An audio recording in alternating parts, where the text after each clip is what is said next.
Welcome to the Analytics of Dynasty 2021 book launch event. I am your host and author, Jordan McNamara, and with us is one of the editors of the Analytics of Dynasty, a source of many, or a recipient of many late night texts with crazy ideas and all sorts of creative assistance along the way. Adam Wilson. Adam, thanks for joining me on this party here that we're going to have, this socially distanced party. I gotta be honest in terms of let's have a launch event, and I was like, okay, I'm going to sit exactly where I sat for the last 9 months writing this book, and I'm going to sit with exactly who I sat with by myself. But I said, instead of drinking coffee, I said, yep, I'm going to drink a beer. So, so here we go. I'm drinking a beer because you told me you were going to drink a beer and you wanted to drink beer. So, yeah. I said, you better bring it. So here we are. So the Analytics of Dynasty is on sale. If you haven't already purchased, you can go over to analyticsofdynasty.com. You can pre-order. Hint, if you actually order right now, you'll actually get a copy. So it's all attached and ready to go. So you will get it. So for the pre-order price of $30, you'll get the book right now. So go ahead, analyticsdynasty.com, and you can go ahead and get that, get the content. I sort of leaked this out to some people a little bit ahead of time. And so you were one of those people, some of the people in the Analytics Dynasty group me chat, subscribers over at analyticsdynasty.com, and the had sort of some advanced looks at this, and it was earlier this week, got looks at it and some of the ideas, and we're discussing some of it. I'd be interested in what your thoughts were, sort of big picture on, if you had a favorite part, or if there was something that, changed your mind on something, or changed the, I don't know. I guess what's your big takeaway from the book? Well, so, I think that there was a part that during the editing process that I screenshot and sent to you, and you ended up tweeting out. And I said, do we have to tell people about this? Because I would rather them not know this, and I think you tweeted it out so there are just some, I don't know how much you want me to get into, but it was around wide receivers and hits versus not having hits and things like that. And I think when you line them up in terms of, production versus not production and where they actually align, it's pretty crazy. And I think that helps you with decision-making processes in terms of team building and things like that. And so, I think that every year we learn more and more stuff from it, but, from each edition, but that was one that kind of stuck out to me. But there will be, I did have a little, question to bring up to you about it, and we can get to that later, or we can go into it now if you want. So, well, let's talk about that. I'll say one of the things I finished up with in the book, and I think it went in after after your editing process. And so I don't even know if we've talked about this. We were just talking about beforehand that you don't have a copy yet. So I gotta get that to you. That is on a note here to send you a copy, the actual final version.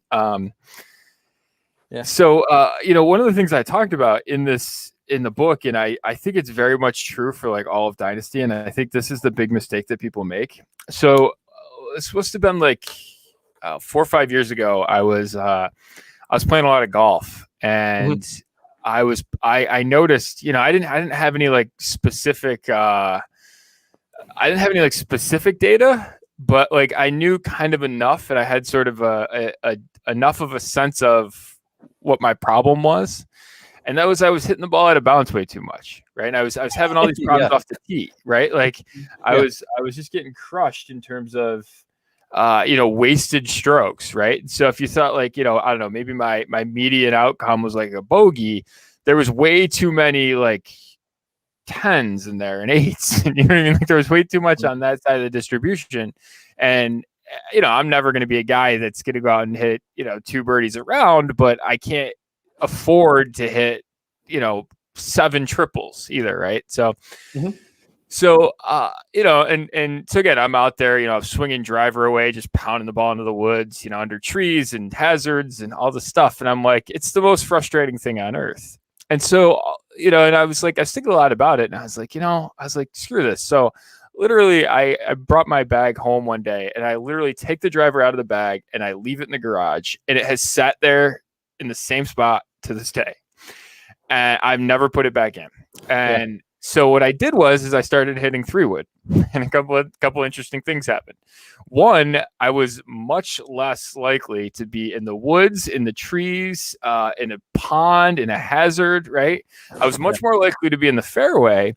And it was interesting because I actually, again, I didn't have specific data on this, but just in terms of kind of knowing where I was, even when I was hitting the fairway with the driver, it was only a couple club difference, right? I was only probably, I'm not that good, but I was basically a bogey golfer. But if it was maybe a club, maybe 2, a 2 club max difference, right? Because I didn't really, I hit the driver not well. And so with that, it didn't go very far, right? So, and if it did, it wasn't, I could sort of get a hold of one more than I could with a 3-wood, but it was just such a rare occurrence. It wasn't really a payoff. So some interesting things happened. Instead of hitting instead of hitting my 3rd ball from the tee, because I hit one 6 miles off the planet, I was hitting my 3rd ball close to the green, right? And whether that's a hole or 2 difference around, right? Even if that's a whole difference around, that's a big difference in terms of scoring, right? If I'm hitting on a par 4, if I'm hitting my third ball from somewhere within 40 yards of the thing, I'm not going to say that I can. I'm going to hit the green in regulation all that often, but if I'm hitting it, if I'm chipping, maybe I'm putting, but that's more of an accident than it is. That's more good luck than it is, me being good. Yeah. I might hit it a quarter of the time, and regulation.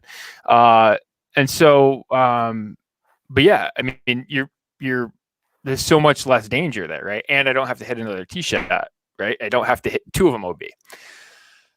I think that is so again, this is basically don't make the big mistake, right? You don't need to hit ball, and what's the gain, right? Kind of what's the gain? Right. So I gained 15 yards. I might hit a club shorter, right? I don't know. I might have a 5% better shot at getting a birdie. I don't know, something like that, but it's probably not that much, right? It's probably not really changing the number, right, that I hit it in. I'm all right. So if I hit 1 club less in, maybe I'm 33% chance to hit the green instead of 26. I don't know, whatever. But so it's not really helping me, right? So basically it's interesting because the advantage to hitting the 3-wood is the difference there is much more of the take away the danger than it is, the reward of, losing anything from the reward that I was getting from hitting it further. And I think that is so applicable to both quarterbacks and wide receivers. Yeah.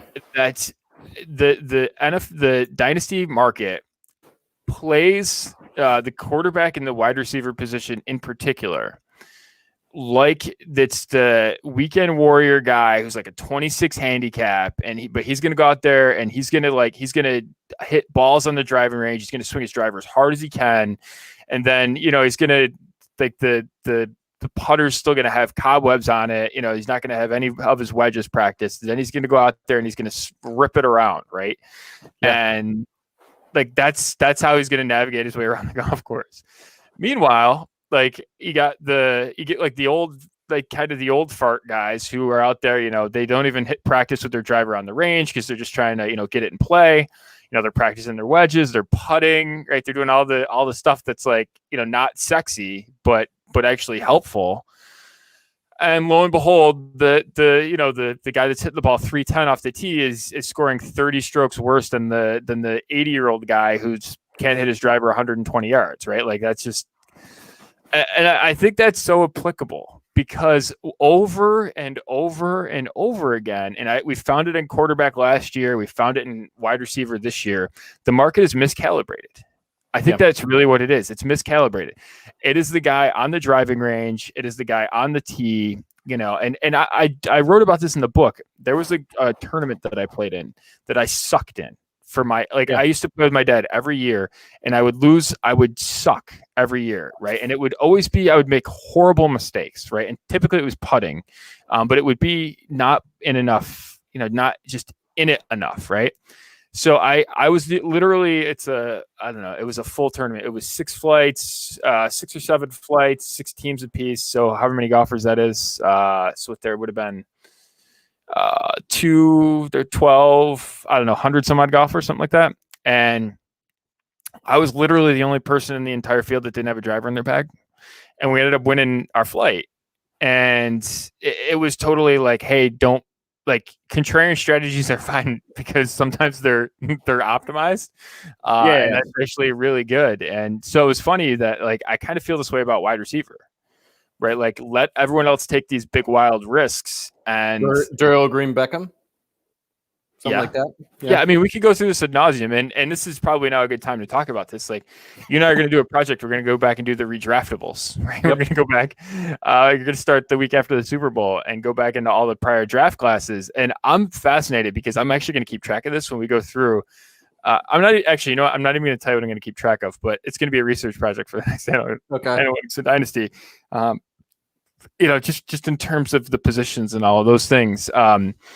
Over and over and over again, it's miscalibrated. It's that the wide receiver, the dynasty market really values the idea of hitting, essentially of hitting twice really big, right? That's really what they're aiming for. Whereas every other metric, right? Like if you just want to hit twice, or if you want to hit, or just accumulate wins, right? Like all of the other things, all of the non-sex appeal things about the wide receiver position, including winning, is you're much more likely to have success with if you go the non-sexy route. And it's really interesting, like when you sort of think about that, and just these, we've been kind of on these depressed asset wide receivers for a while. And just the more and more we think about it, right, the more and more, to me, this is what, if there was I think each book tends to have like a big thing in terms of like positional stuff. And I think this is the one for that. So in terms of understanding wide receivers, last year was quarterbacks. And actually it's funny because last year, we actually did pretty good, right? Like if you come back, and again, I'll be the first to say it's totally random, but the Rodgers, Cousins, right? Like we bet against Lamar Jackson, right? Like all of those things sort of came back and came to be true. Yeah, and I think it's funny because the one that I think about is Stafford, right? And so Stafford, we were looking for a rebound this year, and did we get it? Yeah, probably not. But you see the news today, right? And it's like, oh yeah, Stafford, one of the teams is the Rams. It's like, oh, okay. And so it is, the pedigree at the at the quarterback position and the top 6 finishes. And look, those are the type of guys that are getting good gigs, right? And it's also Phillip Rivers, right? So they, he ended up in Indy last year, and I don't know, was that the best that he could have, performed at his age? I don't know. I think he had a pretty good year. So I would say yeah. So, I mean, I think that kind of goes to that too. And, I don't know what's going to end up happening with Stafford, but, I feel like I have a pretty good grasp on the quarterback position at this point. So, and I also think that I'm getting, better at the wide receiver too. And it's funny because I had my girlfriend's brother-in-law when we were out one time before the season, and he said, hey, you do podcasting stuff, fantasy football. And, he said, hey, give me a couple players for this year. And he actually plays in dynasty leagues too. And I said, all right, I would go with, profiles that are, have a history of, production and finishes at the position rather than hitting these, going for broke, right? And swinging big. I go after Jarvis Landry, go get Tyler Lockett. Go get Mike Evans and players like that. And, I don't know, Landry, it's funny because Landry was one that I was telling people, and he didn't do that great at the beginning of the season, but it's almost like that slow and steady wins the race, and like they'll come around. And I mean, I feel like if you had Evans, Landry, and Lockett, especially where you're getting them draft capital wise, you were probably pretty happy. And I threw in Keenan Allen as well, right? And so that was the ones that I was driving home, was like Landry, Lockett, and either like a Mike Evans or a Keenan Allen or something like that, because all those guys are undervalued. And we talk to Scott Connor all the time, and he always talks about how like Lockett might produce like a first round rookie pick, value wise, but you can't ever sell him. And it's like, fine, I don't want to sell him. I don't want to sell Keenan Allen. I'll just keep him on our team. And so I think that was, something extra that I picked up this year in terms of profiles. Yeah, it's funny because I wrote at the end of the startup chapter like that value is such a horrible strategy, right? Because and one of the things in this is it is valuable to have, like, it is good to have valuable players, right? It is good. It is important to have players that are valuable, but projecting that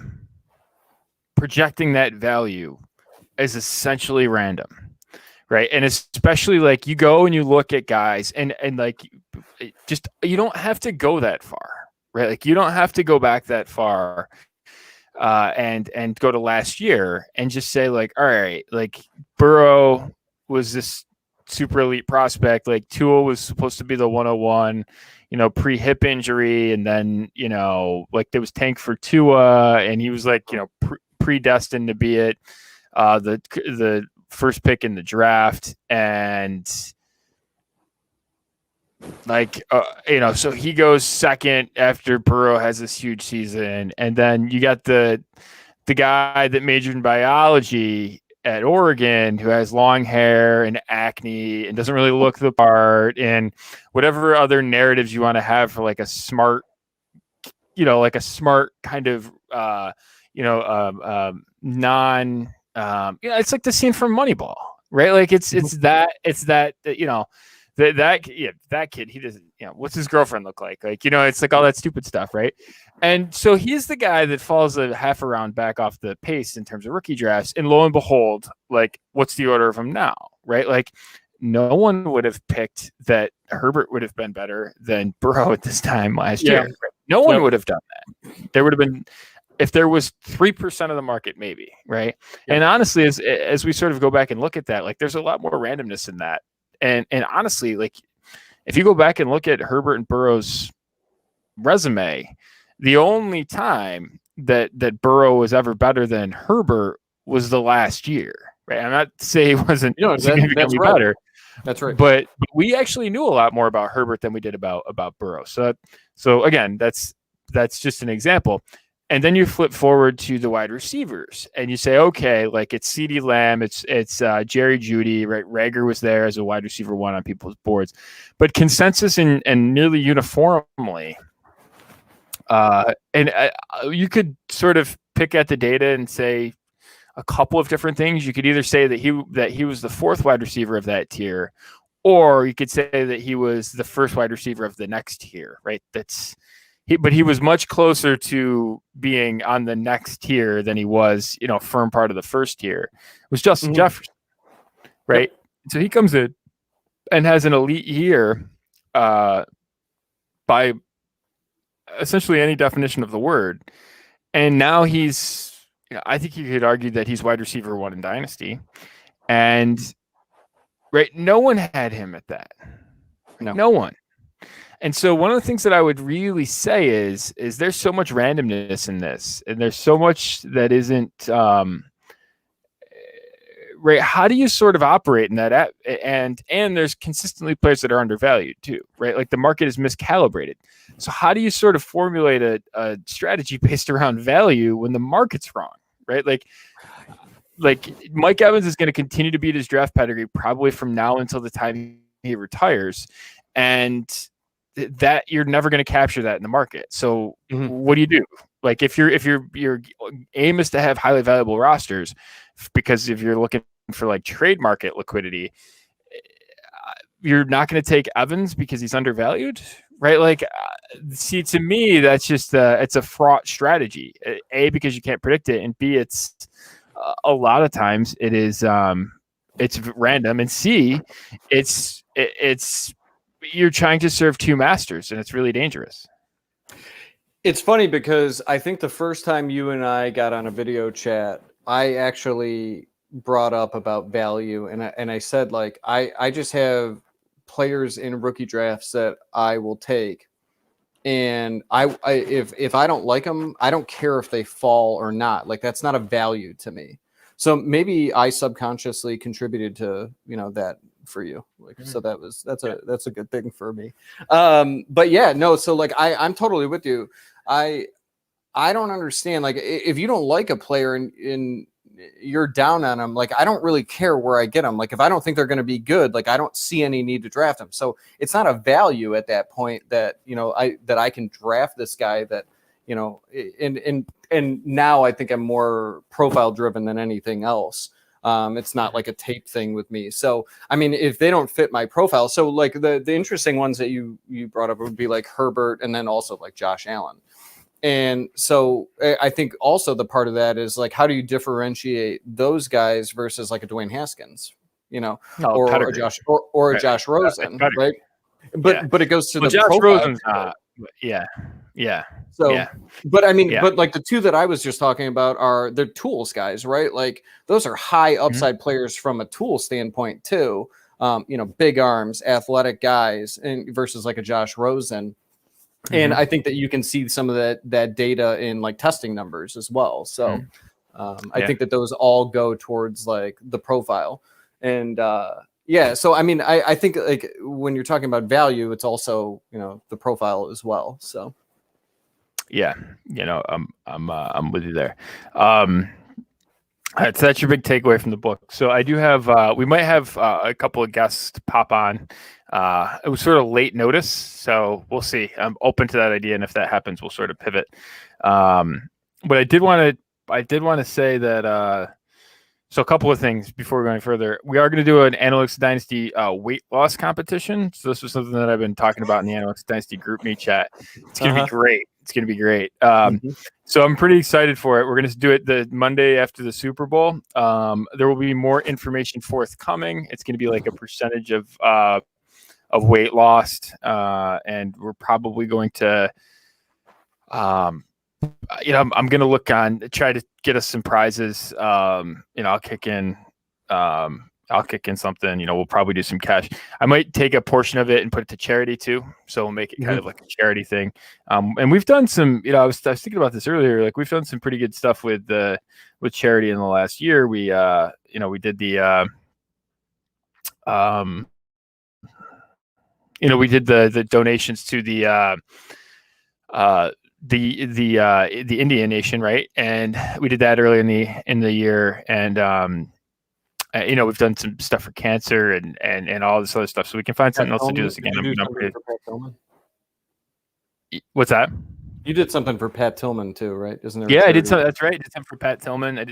Tillman. So I think it's something we've been pretty good on. So we'll incorporate some charity stuff in that somehow. And I'm going to work with there's some folks doing a podathon for mental health awareness. So we're going to do that too. So we'll definitely do some charity stuff in the off season. But all right. So I was doing a research project, and I'm curious your thoughts on some of these things. So I went back and I actually, so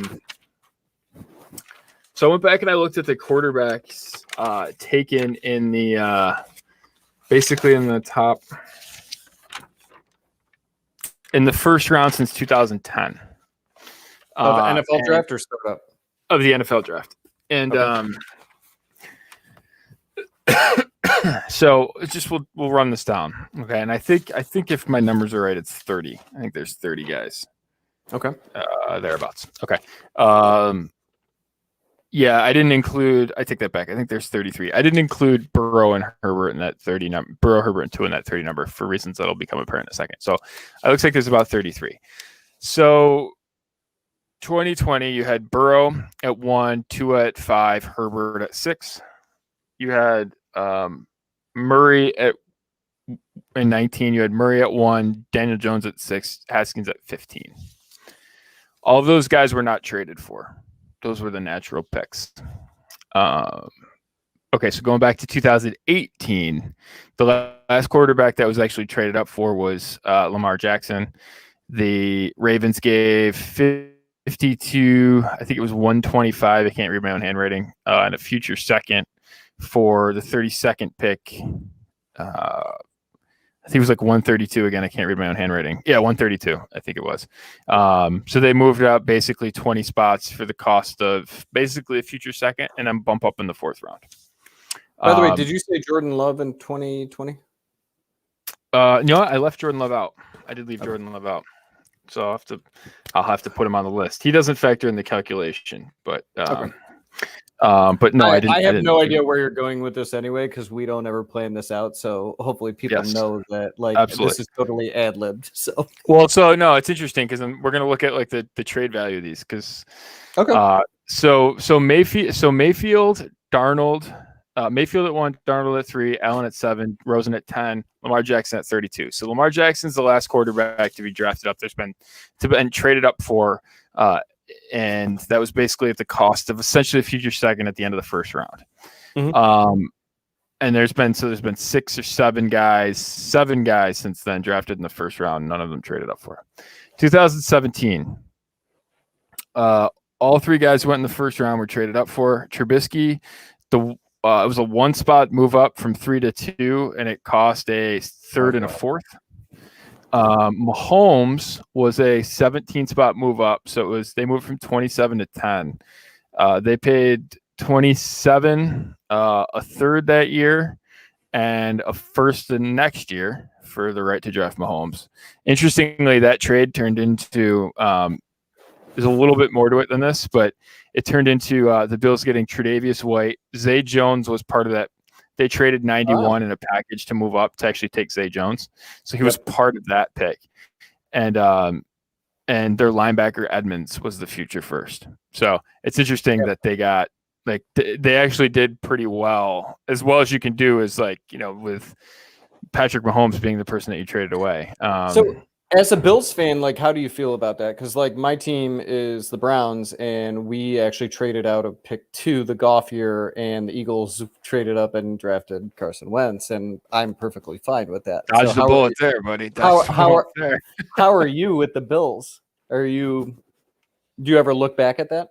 Every time that the AFC Championship game is hosted in Kansas City for the next 15 years, I'm going to think back to that day and just be like, what might have been? What might have been? Because you actually didn't have Josh Allen at the time too, right? No, we drafted Josh Allen the next year. Yeah, we drafted. So. In fairness, I will say that year they didn't really have their front office intact. So this wasn't the front office that's there now. This was the prior front office, and it was sort of in this weird thing where they were drafting with basically a lame duck front office and a new coaching staff, and everyone on the planet knew that their old, GMs were going to be canned. I mean, and they were. Yeah, it could be worse. My team passed on Tom Brady, Aaron Rodgers, Ben Roethlisberger, Patrick Mahomes, Deshaun Watson. I can keep going. So just remember, it could be worse. Yeah. Well, a lot of people passed on Brady. So it's, we drafted a quarterback. But yeah, the Mahomes thing. It's the same. Did you really? So. Yeah, Spurgeon win. Go ahead. He's one of the Brady 7 or the Brady however many people are drafted out of Brady. 13 or 9. I don't know. It doesn't matter. Okay, so that's the cost of basically a late 1st, a 3rd, and a future 1st. Watson was 25 and a future 1st to move up to 12. So that's basically a 13-spot move for the cost of a future 1st. Goff, the move was from 15. It cost 2 seconds, a 3rd, a future 1st, and a future 3rd. So again, if you sort of plotted that out, we're talking 3 first-round picks to take Goff, right?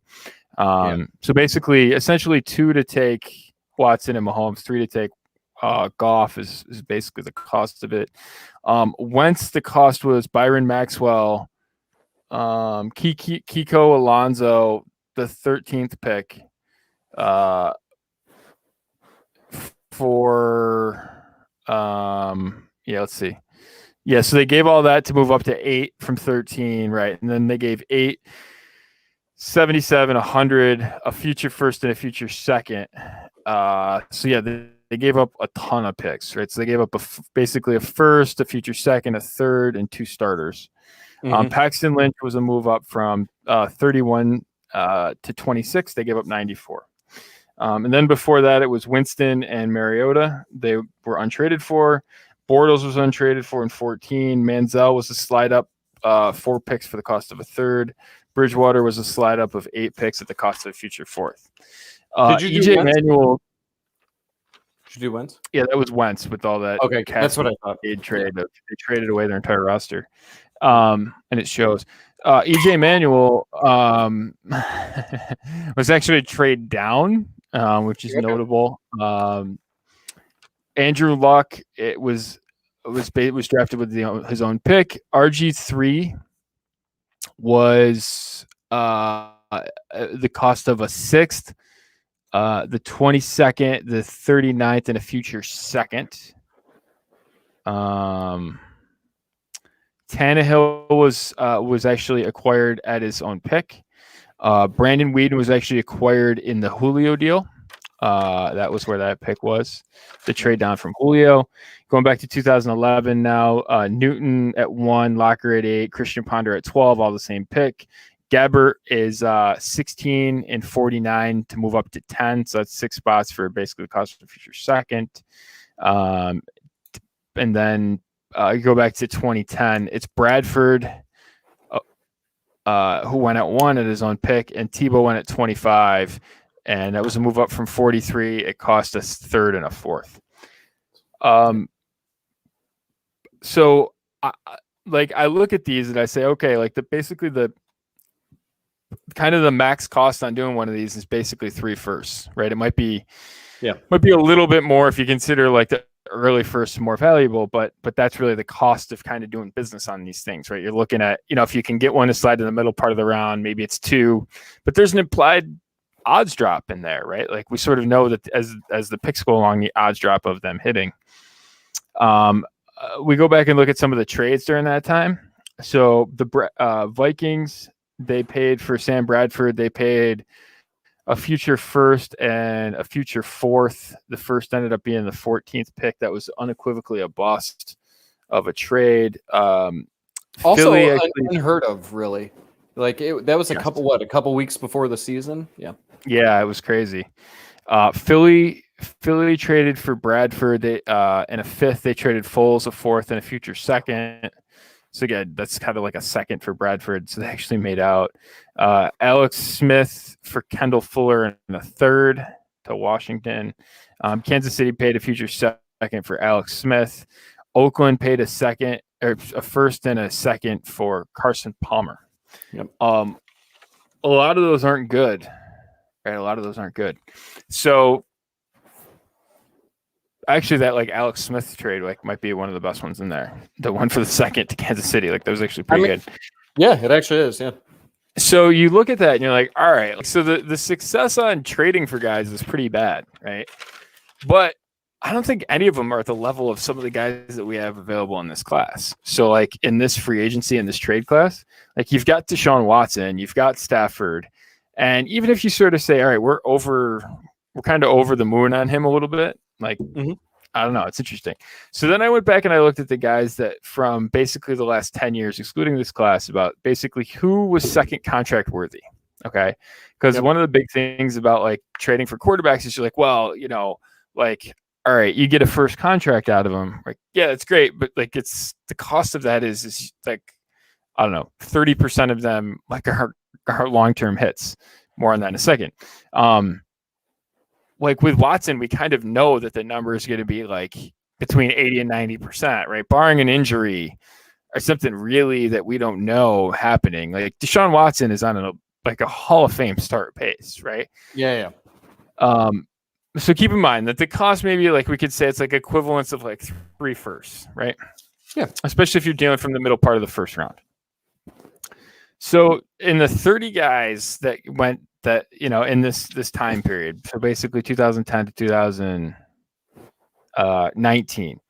So I broke the categories into guys that warranted second contracts, that either are going to warrant second contracts or that did get a second contract with their team. Basically that max, like a big time extension, right? Yeah. Franchise quarterback money extension. Then there's a group of guys that didn't. And then there's a group of guys that are maybes. Okay. So there's 9 of the guys. So we'll start with the maybes. 5 maybes. Kyler Murray, we're not sure on yet. Daniel Jones, we're not sure on yet. So Kyler Murray, I think he's probably going to get it, but I'm open to the fact that he's not all the way there yet. Daniel Jones, probably no, but we'll see. Mayfield, I have no idea. Sam Darnold, like if he has Todd McShay, he would back up the Brinks truck for the guy. I'm not there yet. Mitchell Trubisky, I don't know I doubt it, but maybe. Okay. So those are the 5 guys that are maybe. It might be a different second contract. That might be like a 1 year or something like that. Mm-hmm. So, which I wouldn't qualify as like basically earning, like becoming a franchise quarterback, right? So that's not really, that would fail the definition of what I'm trying to capture. 16 guys have not gotten there, have failed. And some of these are a little nuanced, but Dwayne Haskins, Josh Rosen, Paxton Lynch, Jameis Winston failed to get a second contract. Mariota failed to get a second contract. Bortles, I think, might have got extended a little bit, but really failed to get to that like long-term contract. So did Bridgewater. Some of that was injury related. He's still not very good. He did go someplace else, but not with the same team. Manziel, so I said Bortles, Manziel, is doing someplace something. Bridgewater, no. Okay. EJ Manuel, no. Ryan Tannehill, there was a little bit of an extension there. They ended up letting him go for basically nothing in the trade market, and now he gets the max extension on a second deal. So I'm calling that a no because he didn't get it with his original team, and that's purposeful in a second here. RG3, no. Brandon Weeden, no. Locker, Ponder, Gabbert, Tebow, no. The fails of this are Palmer in the trade market. The Palmer deal, the Bradford deal twice. The Alex Smith deal was probably a success. So of that breakdown, 9 of the 30 guys warranted a second or warranted or have gotten the second deal.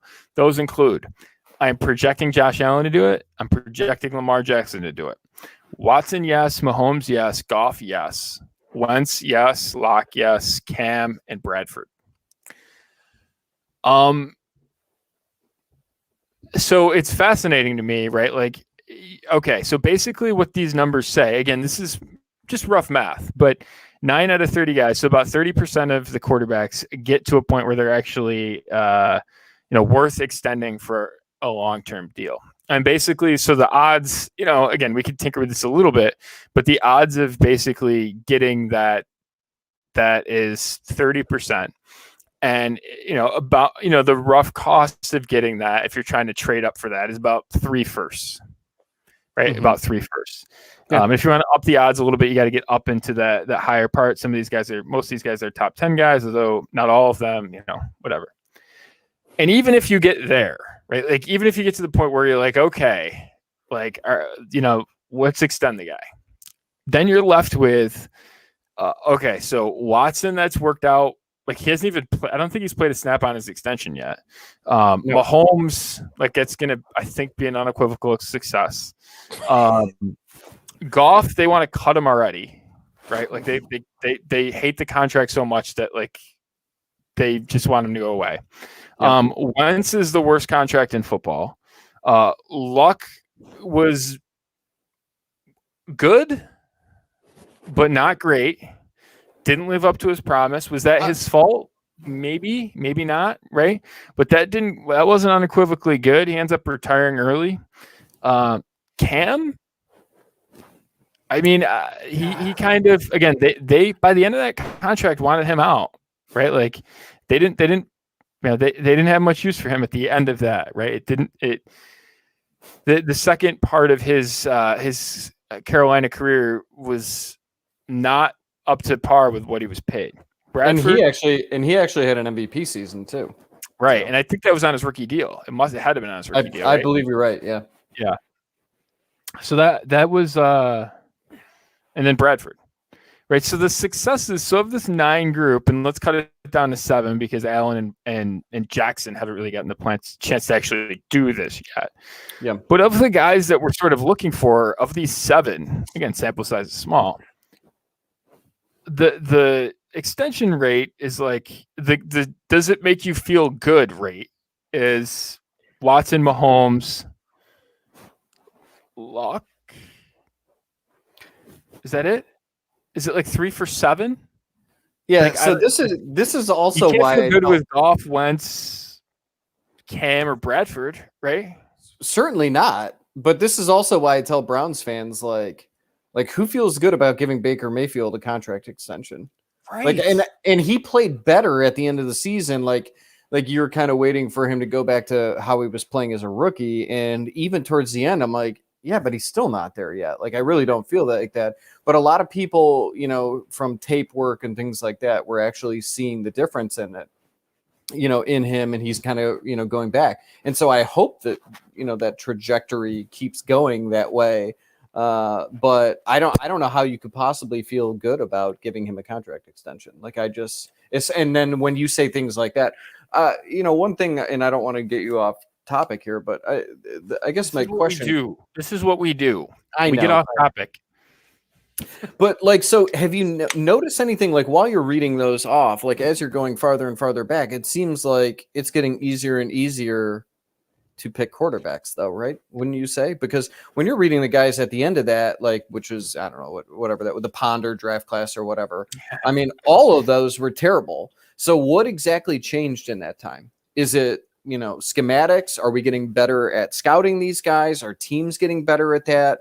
Do you think it's, coincidence that, you had Watson go to a team with, like him or not, Bill O'Brien, he was a good offensive coordinator, QB coach. Yeah. Is it Mahomes going with Andy Reid? Like, what do you think it is? I mean, Josh Allen going to Dable. I mean, Mayfield's finally with Stefanski. Is it that, do you think? And I don't know. There's obviously not really a right answer here, but no, I think it's that. Like, it's a sample size of what, 7, right? So yeah, it's not that big, right? But I do think the smarter coaching matters, right? For sure. I think if you look at this, right? So the premise that I came from this is like, all right, I wanted to see sort of what the market was, right? And we sort of know what the fantasy hits are, but there's guys in here for fantasy hits that weren't good for starting quarterbacks, like Tebow, Bortles, you know what I mean? Like, there's got Winston, Mariota, right? Like, all of those things. It's just, the guys that truly become it. Like, even once you pay them, it's like a coin flip. So my premise is like, all right, the thought is like a third round pick, like 3 first get you basically a 30% shot of success, right? It's kind of what the cost is if you're trying to trade up. And what does Deshaun Watson that's like an 80 or a 90% shot cost? Because whatever it costs isn't enough. Yeah. Actually, that was the first thing that I thought.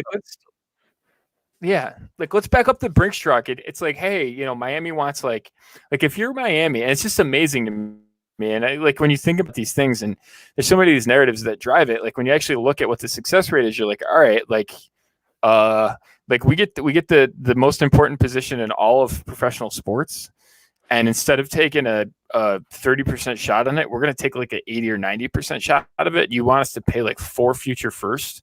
Like, damn right we're doing that. Like, can I sign up for 2 of them? Like, but that's what it's going to cost, right? Like, I mean, that's what it's going. And I would pay it in a heartbeat.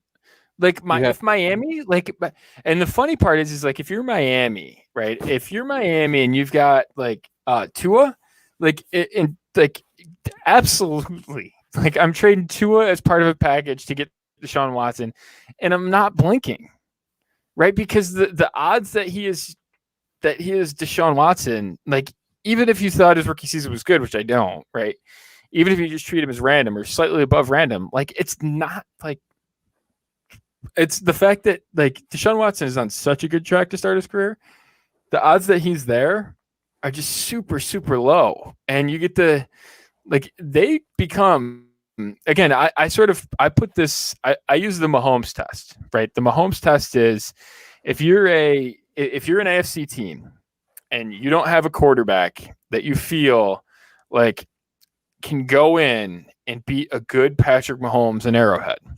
And I'm not saying that he's got to do it like that he's got to have it in his range of outcomes, right? Like, and again, you're probably going to be an underdog. You got all of those things, but that you don't think that he could do it, right? In his contract window, you're doing the quarterback position wrong.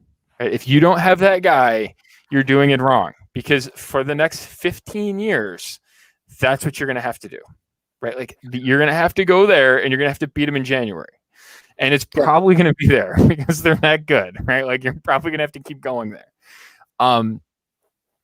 If you don't have the guy or you don't feel really confident that you have the guy, you're doing it wrong if you're not taking a quarterback. And so like Miami has Deshaun Watson, instantly you're like, okay, like at least again, you have other holes. They have other holes, but you're like, okay, now we have the ceiling that we can beat them. Like absolutely, because we have a quarterback that could go in there and that could go toe to toe with them. And he might be the only person in the AFC that can do it right now. Like I think Allen has it in his range of outcomes. I didn't think that before this year. I think he does now. Again, I think it's probably unlikely. So if you gave him 10, if they made 10 shots at it, does he win 2 of them? Right? Like maybe. Can their defense play to a really high level and sort of keep and bring down a very good Mahomes to a good Mahomes and give Allen some upside? Right? That's kind of the stuff you're trying to do. Does Herbert have that? Maybe, right? It was a good start. I'm not sure he's totally there yet, but I think he probably in his height has it. Does Burrow, I don't know, maybe, right? It's still early, but maybe he does at his absolute height. Watson absolutely does. Watson does. And they people forget they were up 24-0, right? And that's a team that this year went 4-11-1 or whatever they went. They were up 24-0 against Kansas City, 14 months ago. 12 months ago, whatever, on the road. Like Watson's a dude. And it's interesting to me that I sort of analogize this to basketball a lot, which is like when James Harden hits the trade market, like the cost is going to look exorbitant, but it's the price you pay. Right? You and James Harden. No, anyone. It doesn't even matter. If Kawhi, okay. I just think it's funny that you always use him. So. Yeah, I mean that's he's the most recent one, but like Bradley Beal, whatever, all of these guys that are sort of this elite, on the move guy, the price is exorbitant, and you pay it because there's only 10 of them. Right? There's only, you look at these super elite guys. There's only so many, and at quarterback, you'd be crazy not to pay if you're the Jets, how do you not take a quarterback for the Jets? How do you not try and make that position better? Because if you don't, you're doing it wrong. Yeah, and I mean Daryl Morey, that's what he was doing when he took over the Rockets job, right? Like he was looking for a star and he would pay out for whatever it could be, and then he ended up going and getting them. And so yeah.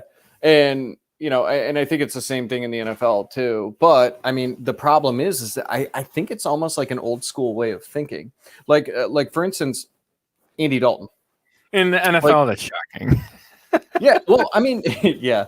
But Andy Dalton, I understand. I mean, like I said, I'm a Browns fan. I don't particularly think that they did it right all those years. Browns fans were afraid to spend a first round pick or a high first round pick on a quarterback because of Tim Couch. I mean, literally for 20 years, I've heard about this, and it's insane to me. And I'm like, you guys want to keep trying for Tom Brady's in the 6th round or the 2nd round with Colt McCoy or whatever it might be, and it just doesn't make any sense to me. You should just keep swinging for the fences, right? And I don't understand the line of thinking where you don't want to do that, but you still see NFL, and I say it on my podcast all the time, stupid people run NFL teams too. I deal with stupid people at work. I've dealt with stupid people in my career. They're in every field. It doesn't make any difference. So you have these people that they look at it and they're like, I mean, we have Andy Dalton. We can at least go 12-4, every couple of years with Andy Dalton. We're not going to win a playoff game, or we're not going to win in the playoffs, but at least we have him. So we just move forward with him, and we'll give him a contract extension. And as a Browns fan, like, I'm terrified of that, because if you don't see any progression out of Mayfield, then it's, the same thing there. So the devil's advocate on this that I will use is, you had Sam Bradford, and as a rookie, he set the bar high in terms of passing back then, and he was the quarterback to have in Dynasty. That turned out to be a bust. But for a while there, he had value. And then you had Carson Wentz, who at one point, there wasn't a ton of good young quarterbacks like there is now. And Carson Wentz on a lot of people's boards turned out to be, quarterback one. And a lot of people went and made trades for him. So my devil's advocate is, how do you know that wouldn't happen with a Deshaun Watson? It's easy to look at him now and think that, right? But that he's going to be he's an elite player now, and he's going to continue. But you have a bunch of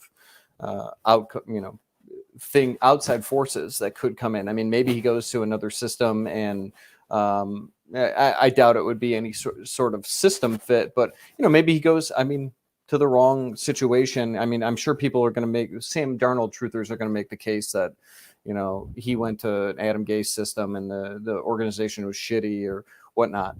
I actually think Miami's perfect for Deshaun Watson, because it seems like it has a good culture, although I'm kind of wondering what Brian Flores was doing with pulling Tua, for Ryan Fitzpatrick at the end of games. Because he wasn't good. Yeah, and I get it, but like I would almost, if you think that Tua is the guy, like, I'd rather let him fail and overcome that than start pulling him at the end of games and stuff. Like, I don't think it's good in terms of confidence and things like that. So I have a theory on this. Okay. Tua theory. Okay. I don't think. Okay, so you could look at this a number of ways, right? I think I've broke this down in a prior podcast, but you could look at this in a couple of ways. Like,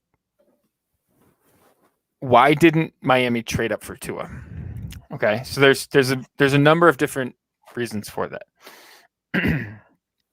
Number one, it costs too much, right? So they were at 5, whatever the options at 2 through 4 were, just wasn't something that they were willing to pay. Okay, So that's one. Number two is that the teams would not trade for them.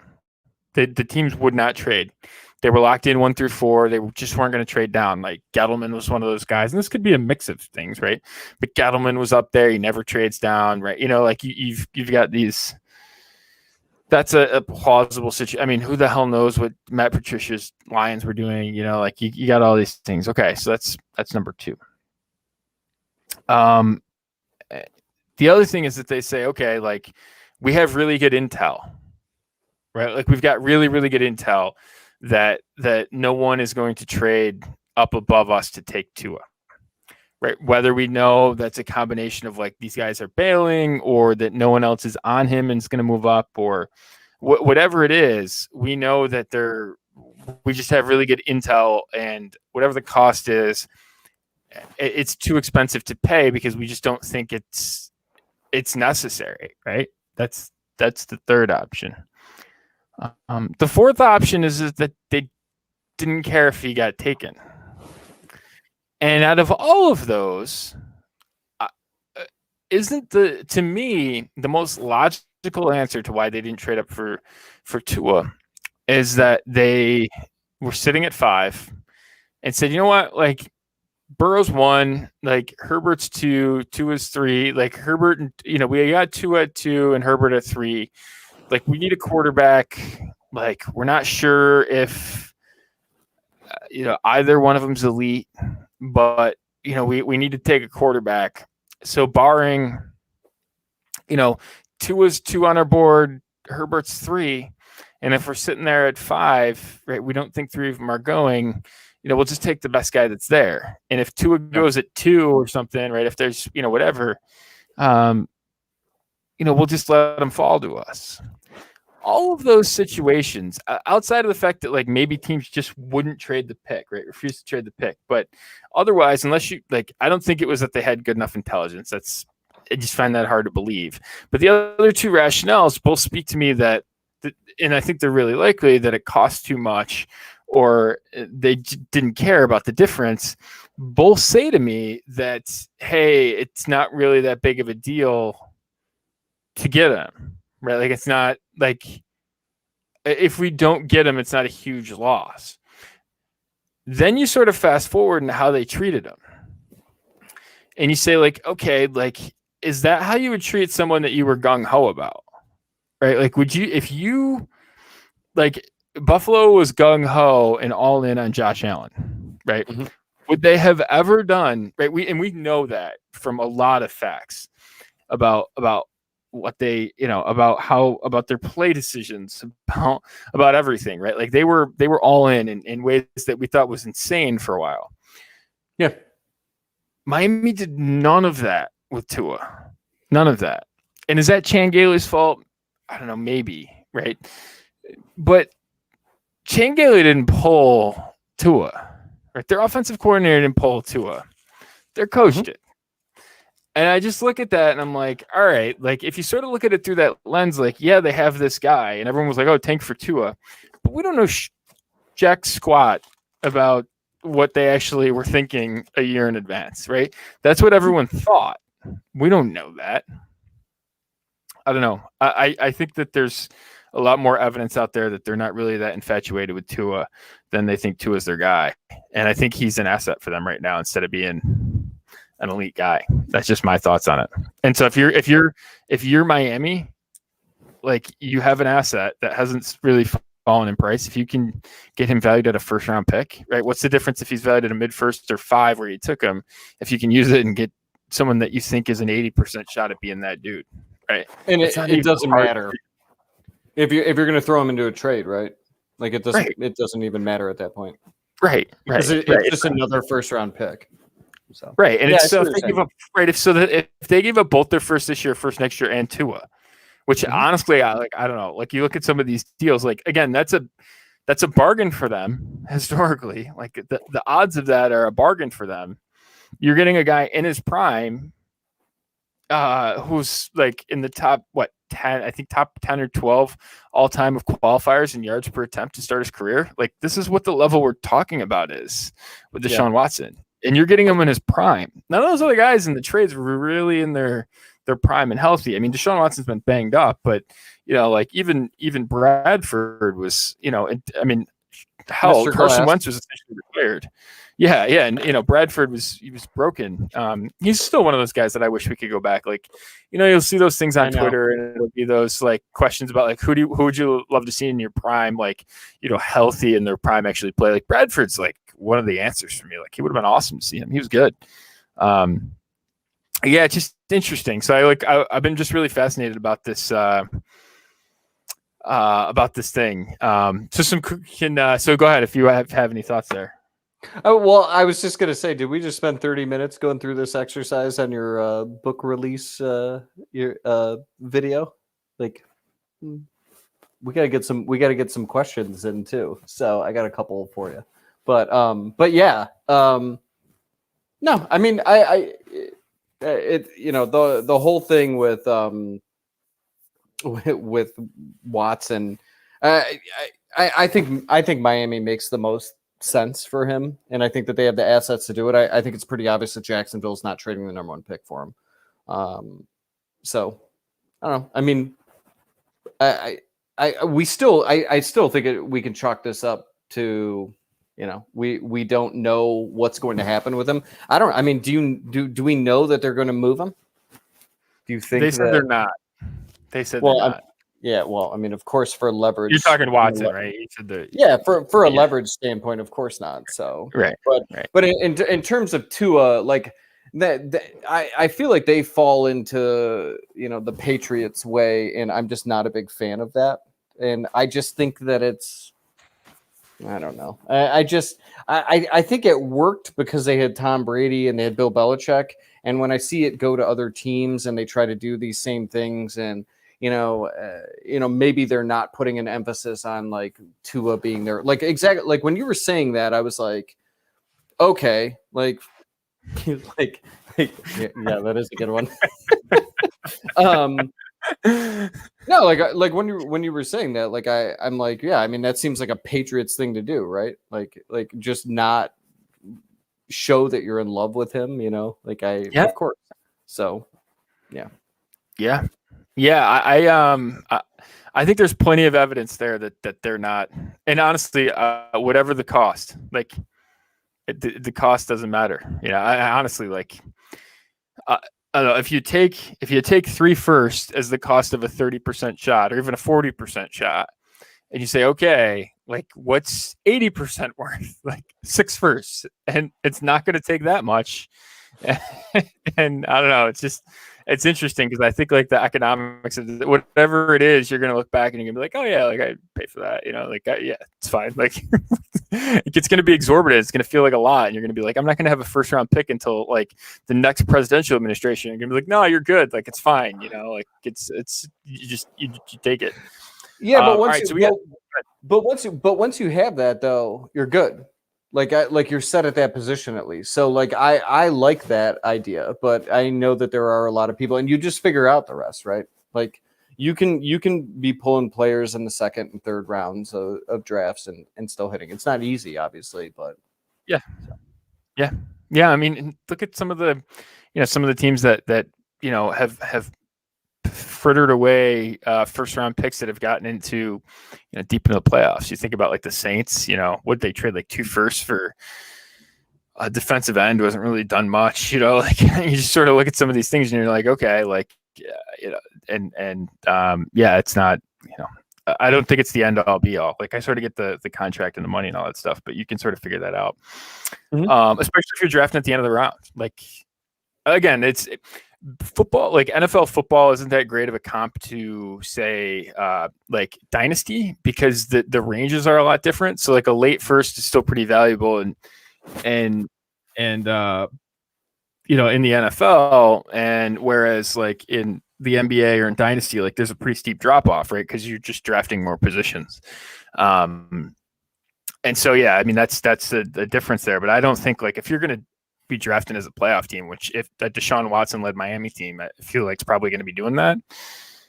Especially with the nature of the Jets and the Patriots, and like we'll see what the Bills are, but like they're going to be drafting at the end of the round. Like I don't know, this isn't a situation where you're trading like a lottery pick that could be 101. I wonder if there's like a sleeper team that we're not thinking about that will just trade. Maybe. Like maybe they're like a middling team and you just would have never thought of them, and they were willing to trade, 4 first round picks for them or whatnot, Yeah. Like that he could go in a decent situation. Yeah, totally. I'm open to any idea. So let me just run down. Let's just run down quick the list of. I'm just going to go down. I don't know. We'll go top. We'll go top 20 because this pretty much encompasses it. Tell me whether or not you think this guy's going to be whether or not you think the person's going to be a starting quarterback for their team in 2021. Okay, the week 1 starter, Matt Ryan for the Atlanta Falcons in 2021. Okay, yeah. Matt Ryan, I think yes. Okay, Tom Brady for his current team. Yes. Yeah, I'm going to say yeah. Okay, Ben. Yes. You think he's back? Okay. Herbert? Well, yeah. Did you see that he said that he doesn't care about the money this year? Yeah. So yeah, that's fine. Yeah, that would really annoy me. 0%, but you can say Herbert. Yes. Mahomes. Yep. Allen. Yep. Murray. Yep. Wilson. Mm-hmm. Yep. Okay. So that's the top 8 in terms of attempts last year.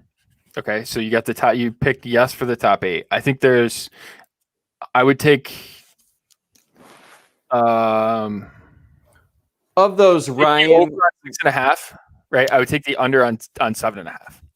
So I think if you sort of added it up, like I think the odds that Ryan or Ben aren't there are more than, or Brady retires, right? I think it equals up more than a half, right? So, but yeah, I'm sort of with you. A lot of those guys are back. All right, ready for this? Number 9, Jared Goff. Oh my God. See, I haven't looked at the contract situation there and like what they can do in terms of trading I don't think they could release him. I mean, I'll go with you. I'll say no. That's fine. I mean, it wouldn't be surprising to me if they did something weird there. Give me the odds that he's gone. Like, I won't put you on the spot for like a true yes or no. Yeah, these things aren't set in stone. I think it's probably higher than people think. 25%. That he's back? He's gone. Okay. I think 75% that he stays. And like I said, I don't know the contract situation, what they can get out from him. So. Okay. Watson. Yeah. I think they're going to move Watson. I think Caserio is just like, hey, we gotta deal him and rebuild here. Okay. Rivers retired, so I'm gonna go with no on that for you. Stafford. Yeah, I don't think Stafford's in Detroit. Okay. Aaron Rodgers. That one's interesting. I think Rodgers is back. Okay. How confident? I'm not confident with anything anymore in terms of like any of this stuff, and it's your fault too. So give me a ballpark number. I think that it's even 40% chance that he is gone. Oh wow, that's actually low. Okay, that's higher than I thought he'd be gone. Okay, I think he's back. I think he's back. I think he's back too, but okay, all right. Derek Carr. I think Carr's back. I mean, it wouldn't surprise me if they moved on, but I think they're good with him there. I don't think that they think that that's the issue there. So. Cousins. That's interesting. Again, I don't know the contract situation. I would assume he's back. Okay. Bridgewater. I don't think he's back at all.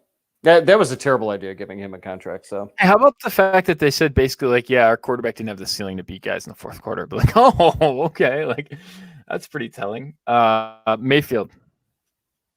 Oh, Mayfield will be there next year. Okay. How about in 2022? I don't know about that.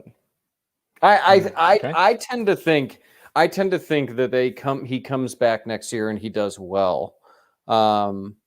I think that they're just going to give him a contract just because it's Cleveland and they've been bad and they just need some consistency. So, okay. Tannehill. Oh God. Yeah, I think he's back in 2021. See, it's really annoying because I keep saying I think that these guys are back, and I know that we've talked about it, and I've heard you talking about it too. About how what is it? Schefter says 18 of them are potentially. Yeah. Gone. Right. Yeah. Right. Daniel Jones. I mean, I think Daniel Jones will be there. He's not good, but okay. Gettleman. And, Drew Lock. Wait, are we talking on the team or starting? Starting. I don't think Drew Lock starts a game for them. I mean, he might start a game throughout the year, but I think that's he is their starter for 20. That he's their guy. Yeah. So I think that's a spot where someone will, maybe that's where Stafford ends up or something, which would be interesting. Yeah. So we got 1, 2, 3. We got 6. So we got 16. We got 14 yeses, 6 nos, and then you sort of go on from there. It's interesting because you get guys like so you get Wentz and Burrow's back. I think Breeze is going to retire. Yep. Lamar's back. Cam, I don't think so. Darnold. So I would probably take the over on that 18 or the under on that 18 changing teams, but I could actually see like that number approaching it. Again, I think in reality that doesn't. There tends to be more static, things that are in motion stay in motion, things that are at rest stay at rest. The laws of physics, I think, are going to apply to this. I don't think you're going to get some of these guys moving just because I don't think it's going to happen. But the fact that we've been talking about it's not normal. I think that was Schefter's point, right? Yeah. Well, I think his point was shock value, but yes. Yeah.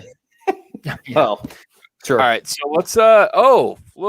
Look what we have here. We have a special guest jumping in, and this is a contributor to the Analytics of Dynasty. Never heard of him. Mr. Peter Howard, and goes by PA Howdy on Twitter. And do I really? Thanks for joining us. Hey, how's it going? How are you, my friend? What's up? Pretty good. Just got in. Got told there was a party going on. I thought I'd join. Where's the booth? I see you got a little open bar T-shirt on. Yep. Feeling good. We were just going to take some questions in the Analytics of Dynasty YouTube chat we've got going on here, and one of them jumped out to me that was right down your alley. So it says, good. So it says, what are your big rookie metric takeaways? And of course, you wrote the chapter in the Analytics of Dynasty 2021 edition that is about rookie metrics. So I'd be interested in your thoughts in terms of what are your big metric takeaways, if you sort of want to run it down for us.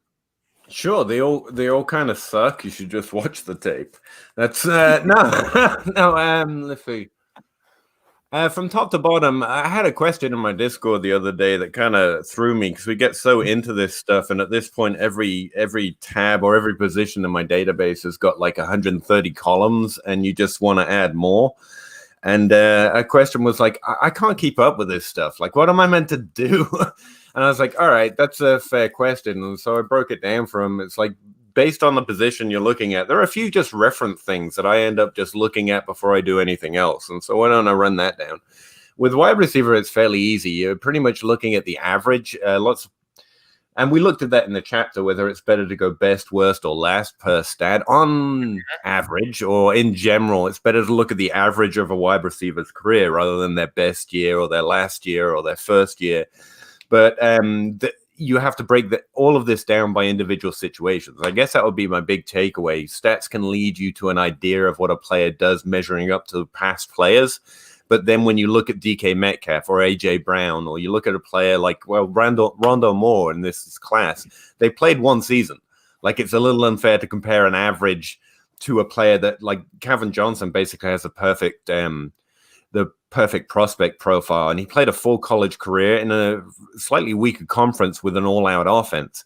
So it really does pay to understand the average, especially at wide receiver, but then go look at that player. Like, I mean, you don't have to watch the tape. Obviously, none of us do, but at least go look at what they experienced, right? Were they injured a lot? Was the team struggling? Did they never have a quarterback and they were just using a jugs machine? I mean, individual context matters, but wide receiver, you're basically looking at the average yards per team pass attempt seems to beat out market share, such as Dominator or MS yards or whatever else we've typically been profiling in.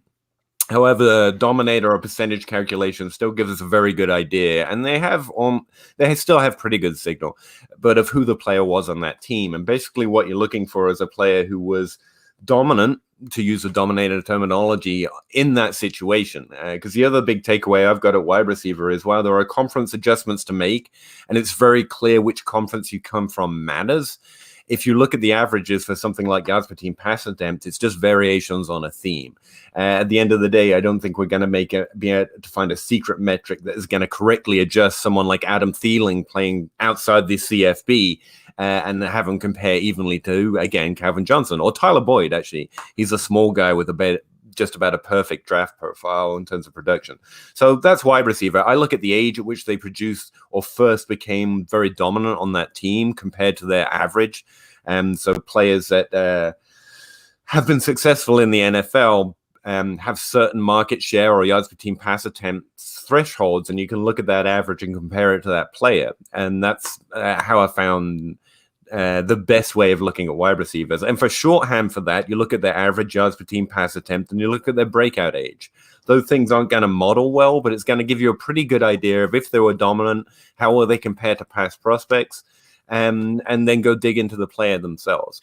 Running back, you're pretty much looking at the best year because the position works differently. All these, I'll get to that when I talk about tight end, but you can't have multiple running backs, or you can, but you typically don't have multiple running backs on the team being dominant at the position. Wide receivers tend to have an ability to force the issue of I am more talented, you should target me more. And running backs don't. It's pretty easy to ignore the guy you're leaving on the bench. And so someone like Miles Sanders who gets sucked behind Saquon Barkley, that actually matters, which is why the best year a player actually plays tends to be the most useful year. If you're just looking at one, and really you shouldn't just look at one, but if you're just looking at one, go look at the best of what they did. A receiving role is still strongly indicative of someone that's going to be useful for fantasy, especially as we increasingly use PPR leagues. That's just always going to be the case, especially where so few running backs don't increase their role in the receiving game once they get to college. Melvin Gordon is pretty much the lone exception. And yet I watched through Adrian Peterson's career, one of the best running backs to ever play the position, no matter what else he might be. And every year it was maybe he'll catch 30 passes this season. You never know. And it just, I'm sure he's capable. It's just not what they do with him, and it's not what he does. Okay. And on the other hand, you do have the Derrick Henrys of the world. So you do want to look about how dominant and how successful at being dominant in terms of a yards per team attempt, not pass attempt, basis they are, especially when your conference adjusts that. But yeah, a shorthand for all of that, because again, we're getting to that 130 column max, is look at their points per game.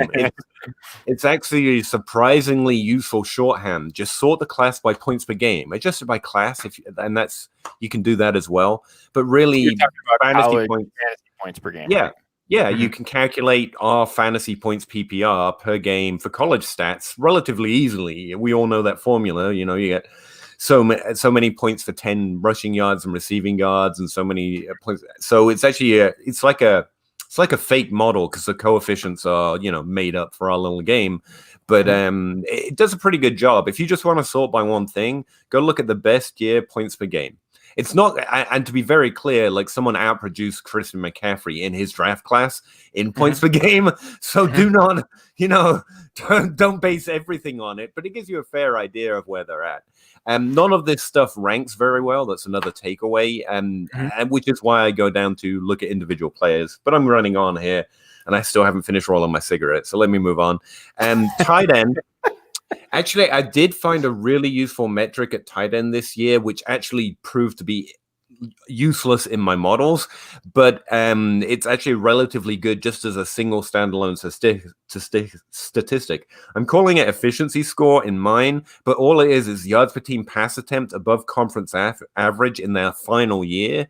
That actually very few, apart from Jimmy Graham, who only played 1 year, but he's Jimmy Graham, so it doesn't fucking matter. But almost all running back, all tight ends who have done well in the NFL has a positive score, and it's not something that most tight ends get a positive score in. And again, you wouldn't like to bet your life on it without draft capital to actually adjust by. But as a single stat, it was actually pretty interesting. And yeah, the lone takeaway there is you're really looking at last year for tight ends. And I think we rolled that all up in the chapter as well. So there's a lot of stuff to go for. But if you want to break it down, wide receiver, look at what they did on average and then take into context situation. And with running backs, look at the best year they ever had. Were they a receiver? And points per game can do that for you in PPR scoring. And at tight end, you're really looking for that special blend of yards per team pass attempt that whoever's getting a large role and being fairly efficient with it, that's fairly unusual at the tight end position. And that bodes well for the NFL. And you're mostly looking at that last year. With quarterback, just no, I'm not doing it. Screw you. I don't know. I have no idea. No idea. Yeah. I give. Yeah. I was waiting for the quarterback one here. Well, you're shit. Don't draft him. Am I allowed to swear? Because I'm in a swearing mood, apparently. But yeah, I haven't really dug into tight end for rookie stats for a couple years now. Because the last time I did, I mean, I tilt enough over running back and tight end. Quarterbacks, just like whoever gets that stuff right, is just basically a wizard.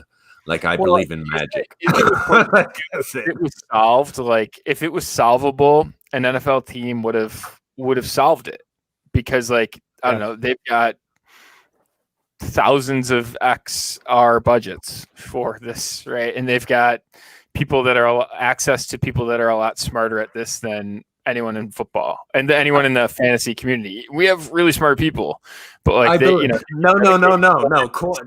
no, you call me an idiot. I'm going to defend myself right now. That's what I heard. No, I agree with that to a large extent. Did you know Matthew Patricia was a rocket scientist? Yeah, right. I agree with that to a large extent, but I do, we wouldn't be doing the things we do or spend all our hobby time doing, at least, if we didn't think we could do something, right? Secretly underneath the belief that we could solve it. And, if everyone believes that it would be done if it's already done, then no one would ever do it. Frankly, we would never try. So I agree with that to a large extent. I think I respect teams more than I say I respect teams, because it's not fun to respect teams. They're not people, so we can make fun of them, and that's fun. But yeah, I do agree with that. There's so much money and research, but they also do have biases, for example. And I did an episode of my podcast recently, plug. But it was talking about how the NFL does a pretty good job of adjusting to where talent is. They like big, tall, athletic players too, but when Calvin Ridley and DJ Moore were clearly the best prospects, they just went to the two shorter guys. So in a large sense, the NFL is already doing a lot of this for us. That's why draft capital helps. But they do have their own biases. That's why we find values like Stephon Diggs and T.Y. Hilton falling into third, fourth round, and Adam Thielen gets junked into an undrafted free agent draw. And Tyler Johnson, obviously, that's obviously going to happen, obviously. And this year, we've got two players who look to be some of the most productive from their class, coming from a conference the NFL typically doesn't spend more than a fifth-round pick in. So will they adjust that far? I don't know, but luckily, they're going to tell us before we have to know. And I've had some objection to that, because the Big Ten or the Big West or whatever it is has had players being drafted in the first round. And apparently the Big Ten West is a new designation. But again, since 2015, they've been calling it the Big Ten West. At least I can say that. And the highest pick is Kenny Bell, who I actually also did kind of like. And they spent a fifth-round pick on him. So, Who are the two receivers, Peter? I said one of his name. I said one of the names already, didn't I? Rashad Bateman and also Rondell Moore. They're both going from the Big Ten West, aren't they? And to be fair to both, I think they are both better known than, say, Tyler Johnson was. So it was always kind of a non-NFL vibe, whereas both of those seem to be getting, made media coverage or whatever we want to track. So I don't think the NFL is going to ignore them, which is good, because I do think they're definitely both great players. Or at least we're in their situation, and that's the only situation they could have played in. So it's the only one I think it's fair to judge them in. There's the other aspect to that. I like adjustments just as much as the next adjustment, junkie. But, it's a bit much to say, why didn't he go play in the SEC West? Because he wasn't in the SEC, okay? I mean, he doesn't have numbers the SEC has. No, because he wasn't there. So let's just take a look at what he actually did. Yeah, no, it's... But anyway, how are you guys? Yeah, cool. Yeah, we're good. Good. Just I get myself a couple of beers, to celebrate the launch of this thing, and hadn't been. It's one of those things where leading up to this, it's like high stress, and you got to get it out, and then now it's like, I'm done. Let's take a night off and have a little fun. So, all right, so let's. So we got some questions in the chat. I'll pull them up here, and we'll have a little discussion about some of these. I can't see you, chat. You should know that. So. That's okay. I'm going to pop them up and I'll read them here for us. Let's see. When would you be concerned about a quarterback with a top 6 finish is not a reliable guy? Current events with Goff as an example, seems like a good time to buy the panic. Thoughts? I am yes on that, Scott, and I'll kick it to other people here.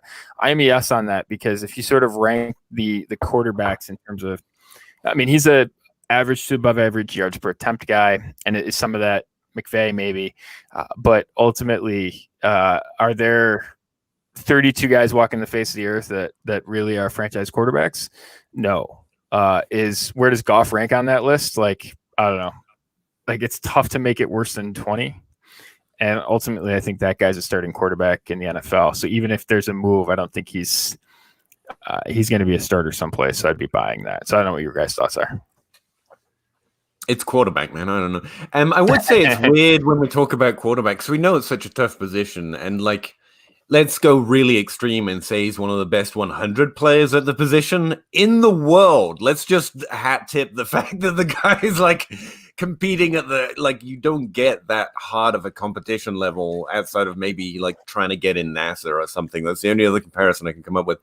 And what I would say is just an opinion, because I really, with quarterback, here's what I do in Dynasty. I want Ben Roethlisberger. I want the old guys no one wants anymore, but I know what they are. That's what I want. Or I want the young guys everyone hates for no apparent reason, like the second-year running quarterbacks. Kyler Murray this year, he did pretty well for me. In the year before that, I was like, yeah, sure, Lamar Jackson. Some people like him. Like, that seems to be the only time I invest in youth. And so far, it's working out pretty well, I got to say. But, I would say consider Jared Goff, Andy Dalton. He's fine. He's decent. Andy Dalton had a top 5 finish, and we kept holding on to that. The fact is, he's not one of those guys. Sean McVay can play quarterback through the headset a little bit, and that helps out. Cool.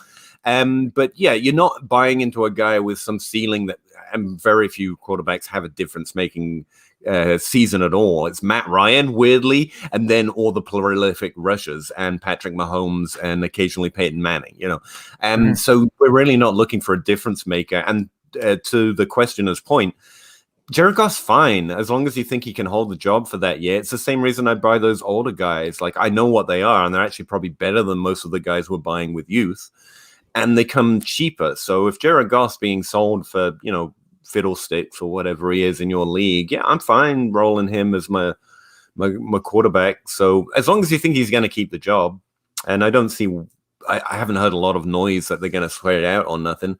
But yeah, and my ultimate lesson or my ultimate takeaway with quarterback is, even in Superflex, I'm fine just not trying to win at that position, and Goff fits that description fine. He's going to provide me a nice flourish. I'm okay with it. Yeah. I was just talking. I thought someone would like stop me and be like, "No, what I think," and I just kept going. My question style is to ask people questions and then shut up. So, all right, that will work very badly for me because I just keep blathering on. You got to be careful with that because that'll get you in trouble, right? So, it does. Ask the witness the question and then see what they say, and that can go. I caught trouble though, so it's fine. It works well for me. I'm here to be owned. Adam, your thoughts? No, probably along the same lines as Peter. He fits the profile that I like. So it's a matter of where I can get him and where I can slot him in. If we're talking Superflex, I don't know. Does Goff end up being? Does he go somewhere else and he ends up being, like Winston, this past year, where he's like my quarterback 3, even though he's not a starter somewhere. I just feel like those guys are more likely to get starting jobs later on. So we'll go with the, high pedigree. I know he was in the McVay system and he's not this, I think comparing him to Andy Dalton's actually, pretty accurate in terms of especially skill level. So, it's a matter of where I can get him at. Maybe he's just a quarterback 2 for me and he's got some upside. But if he's just going to stay in with the Rams, I think he's essentially a quarterback 2. I'll probably go with someone else. But I was ripping off Stafford and Kirk Cousins. I think a lot of people would hate that having the 2 of them, as your quarterbacks in the league, and I'll roll with them. Quarterback, and again, like I'm with Peter.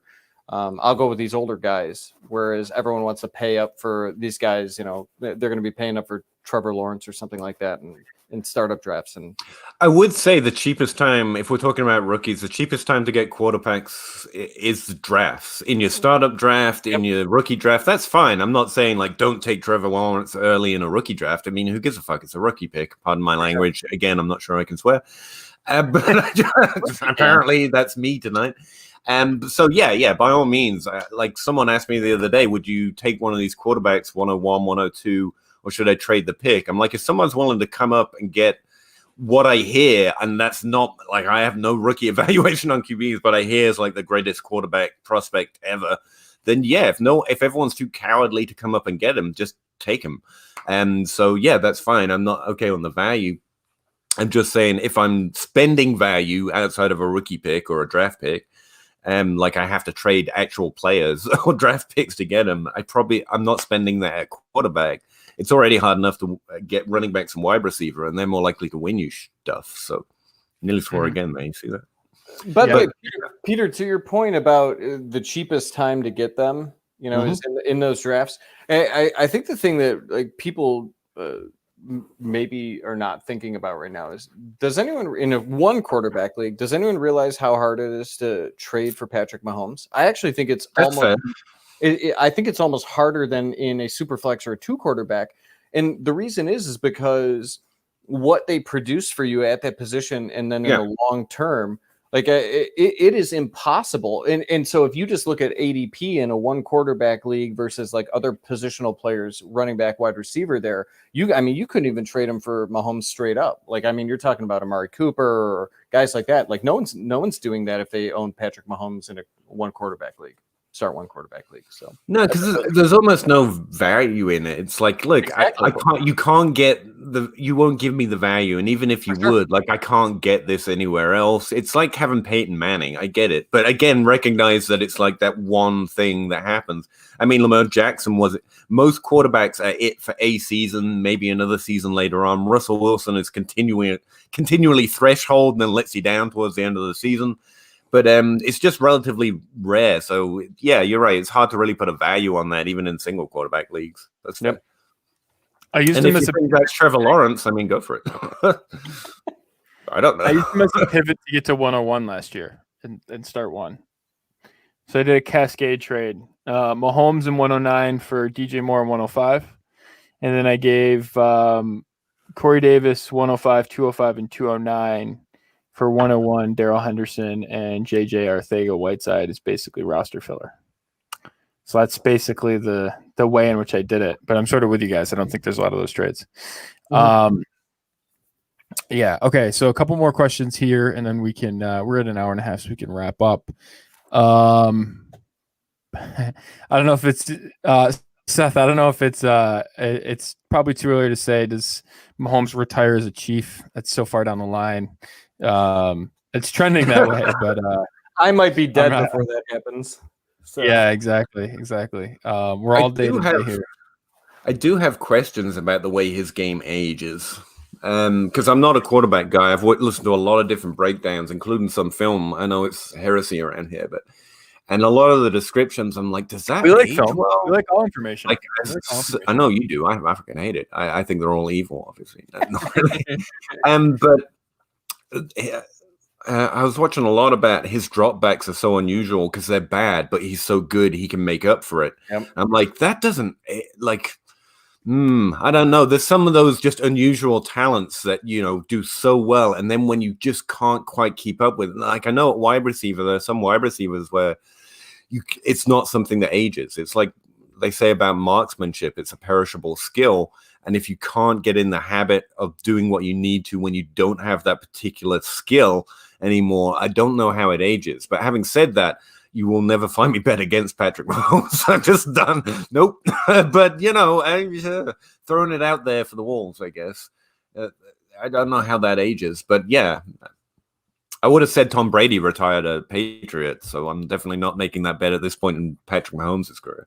Yeah, for sure. I heard about the dropbacks as well. Yeah, Peter. Like that is something that they work on. Like, we have Mayfield here in Cleveland, and that's all he did. And Mahomes was doing the same thing, and he was just screwing it up left and right. And it was just like the guys on the team are just like, all right, what is he doing? Like, seriously, he can't get this. Like, and you're right. Like, and he just makes up for it. And I heard the exact same thing. So. And that's a weird thing. It's like Russell Wilson should not play the way he does. Yep. But I'm not telling him to stop. I'm not. No. And he shouldn't be able to keep it up for this long. For the ageist truthers out there, like he should be, losing some of that mobility. It doesn't matter. Russell Wilson's just going to be able to keep running around people in a phone box for the rest of his life. I'm not taking that bet. Sorry. So I'm not. Yeah, I wouldn't take that bet against Mahomes as well. But for anyone who likes to evaluate quarterbacks, like that's what you got to consider. For sure. All right, couple more here. Let's see. So Clyde Edwards-Helaire fits, and this is from Brian. Clyde Edwards-Helaire fits.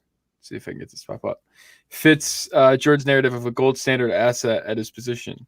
Did the landing spot blow up his spot, and he'll validate hype one season later? Or is he going to be marred in a quasi running back by committee situations? Thoughts? Sorry, one more time. Yeah. So basically, is Clyde Edwards-Helaire going to be like a running back one, or do you expect him to be sort of in a quasi running back by committee situation? All right. I'm kind of working on presenting a way of thinking, or the way I think about some things, and it's not quite clear. It's probably is very clear by my introduction. I haven't quite worked out the details. But here's the thing: if you're trying to win in Dynasty specifically by outranking people, quit.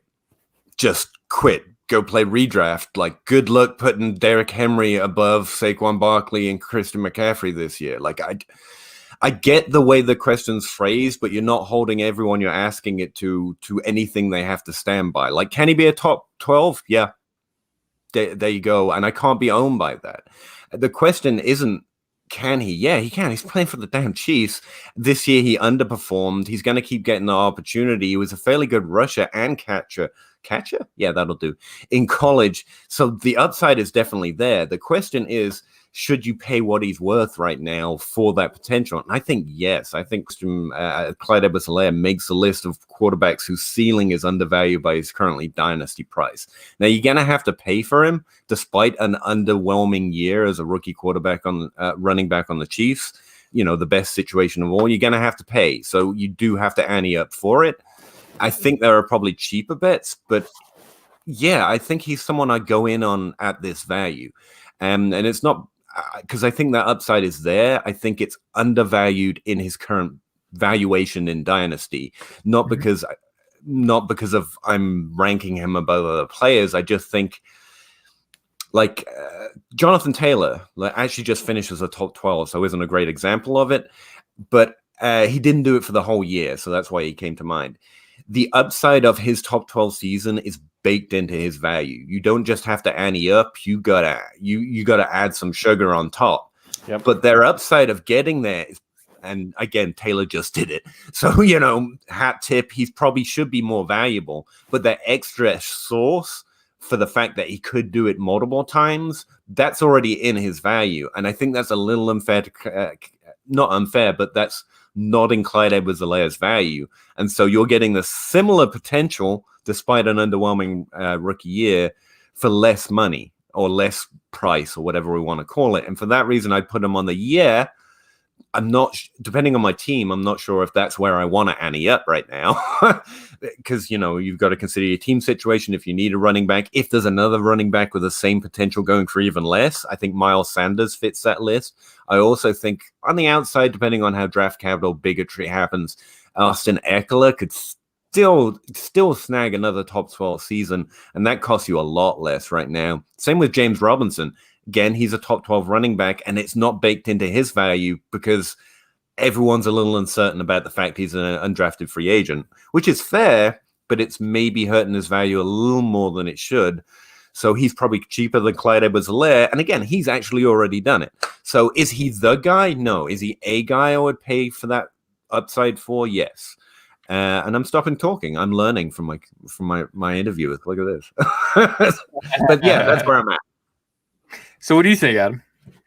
So isn't the price that you pay for Taylor more upside than anything else? I guess when I look at Edwards-Helaire is I'm failing to see the upside. So I will say that I actually learned a little process from Clyde Edwards-Helaire because I'm always talent over situation, right? And I'm always going to do that. And I actually failed to understand that the Chiefs situation is an elite situation and we have to factor that in. And that's how I look at it from the running back point of view.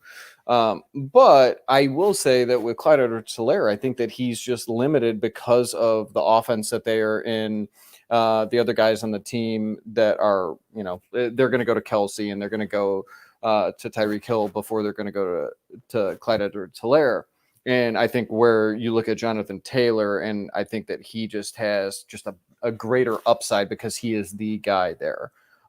So I guess I differ a little bit from you on that, but I will say that I do think I don't know that I would go with him being a value at this price, but I think that he's probably dipped below where his value was before compared to Taylor, and Taylor's obviously the higher asset there. So I don't really have any issue with Clyde Edwards-Helaire, but I don't know that I want to be paying for a guy who, in my opinion, like lacks upside. So I don't know. Yeah, I'm happy to tell you you're wrong and he's got upside, but I just want to do a slight callback. No, I think he has upside. I just don't think it's as much as Taylor's. Yeah, no, I can argue about that. I get what you mean. I get what you're saying. I'm not sure I'm quite there on it. Okay. I did just want to do because I believe in sourcing my stuff. The specific evaluation of Patrick Mahomes I was thinking of is by a guy called Brett Coleman, who definitely does not need my shout out because he's actually a thing. Apparently, I didn't know that, but his video on YouTube breaking down Patrick Mahomes' game was it was really a good breakdown, and I see why he's a really big thing, apparently. 284K subscribers on YouTube, I did not know. But I wanted to let you all know where I was taking that film evaluation from, because it definitely was not mine. I really enjoyed his video, so, sourcing your stuff. Does Clyde Edwards-Helaire have the upside of Jonathan Taylor? Yeah, I mean, outside of thinking we can evaluate running back talent, which I am yet to see any nerd prove that they can rank Saquon Barkley over Orleans Darkwa reasonably with numbers that are sticky and actually prove that they're better consistently over time. Like, we don't really have a great understanding of how I know it. I know for a fact Saquon Barkley is better than most other running backs you can name, but can I prove it? Kind of. Like, evaded tackles per touch and those kind of numbers get us pretty close, but those also put TJ Yeldon in a similar tier as most of the running backs you love, like Dalvin Cook, for example. TJ Yeldon does pretty well in those numbers, which is why Josh Hermsmeyer is always like, he's just TJ Yeldon. Just get TJ Yeldon. We actually struggle, and part of it isn't because what the running backs are doing; it's because the position works as a function of volume. And teams have their own biases and they have their own preferences, and all of that mixes a lot of noise into the sample. So, do I think Jonathan Taylor's a better runner? I'm not sure. I've seen enough of him in the NFL to say for sure. I know he's definitely built to be a longer-term runner, even though I'm not a big sizist or BMI truther. And with running back hood, I mean, Philip Lindsay's still out there, like, being a machine, frankly, even if Melvin Gordon is there. And there's a number of other small guys we can mention, such as Barry Sanders, but there you go. So do I know I can prove that Jonathan Taylor is a better running back than Clyde Edwards-Helaire? No. What I do know is Clyde Edwards-Helaire is going to have a better situation every year he plays. He has a significant three-down skill set, and he was disappointing in the running game this year, but frankly, the Chiefs don't run a lot when they get down to the red zone. Like that, and that's going to be a feature of his situation as well. So do I think he has the upside? There, you kind of have to rely on the Chiefs throwing a lot, and that's not saying a lot about the player. Can the player just break a large run and consistently score touchdowns more regularly than we expect? Yes. So I think, both have similar upside, although I can see how it's closer to Jonathan Taylor's range of outcomes than Clyde Edwards-Helaire. But again, you have to pay more for it. And that's fair. I'm not sure that, like, I get that. Yeah, I mean, I don't want to get into the tape versus analytics. The numbers. I'll just bow down if you want to. Like, I can prove more easily that analytics are bad at explaining which. I agree. I think tape is in the eye of the beholder for sure. But I mean, I guess, and I guess I was with you on the situation, and that's kind of an elite situation, but at the same time it's an elite situation in terms of getting them into getting Clyde Edwards-Helaire into a situation where it's easier for him to make runs because the defenses are assuming pass, and they have all these great weapons around. Whereas, with Taylor. I put it this way, I can definitely see a year where Clyde Edwards-Helaire plays more of an Austin Eckler role, which is a runner, but just a devastating receiving threat. Like, he's got that in his skill set. Jonathan Taylor's a good receiver, but doesn't have that level of receiving chops, at least in his past. And he's not playing with the Chiefs. I mean, I'm not saying he's a bad receiver. I'm saying he's a more average, above average receiver for the running back position. But there are some running backs we see are just devastating through the receiving game, kind of mixed into one. With Christian McCaffrey, you've kind of got like James White rolled together with Jonathan Taylor, and that's why it's such a special sauce. So on a more potent offense, could Clyde Edwards-Helaire increase his receiving role and it just be fantasy gold? Yes, he could. I don't, like I say, I think it's closer to the top of his range of outcomes than you might say for the path Jonathan Taylor has to take to get to the top 5. So there you're talking about what do I have to invest? And again, where are there cheaper running backs? I'm not sure I'm aiming for them. Well, I mean, let's just look at like goal line carries, right? So, I mean, Clyde Edwards-Helaire, like, I don't know, maybe you have the data. I from what not I in front of me here. Okay. Well, so not really good at the goal line, but at the same time, I mean, they have a lot of different weapons that they can go to. They can have, Kelsey there. They have Tyreek Hill, whatnot. Whereas with Taylor, it just seems like he's the guy there.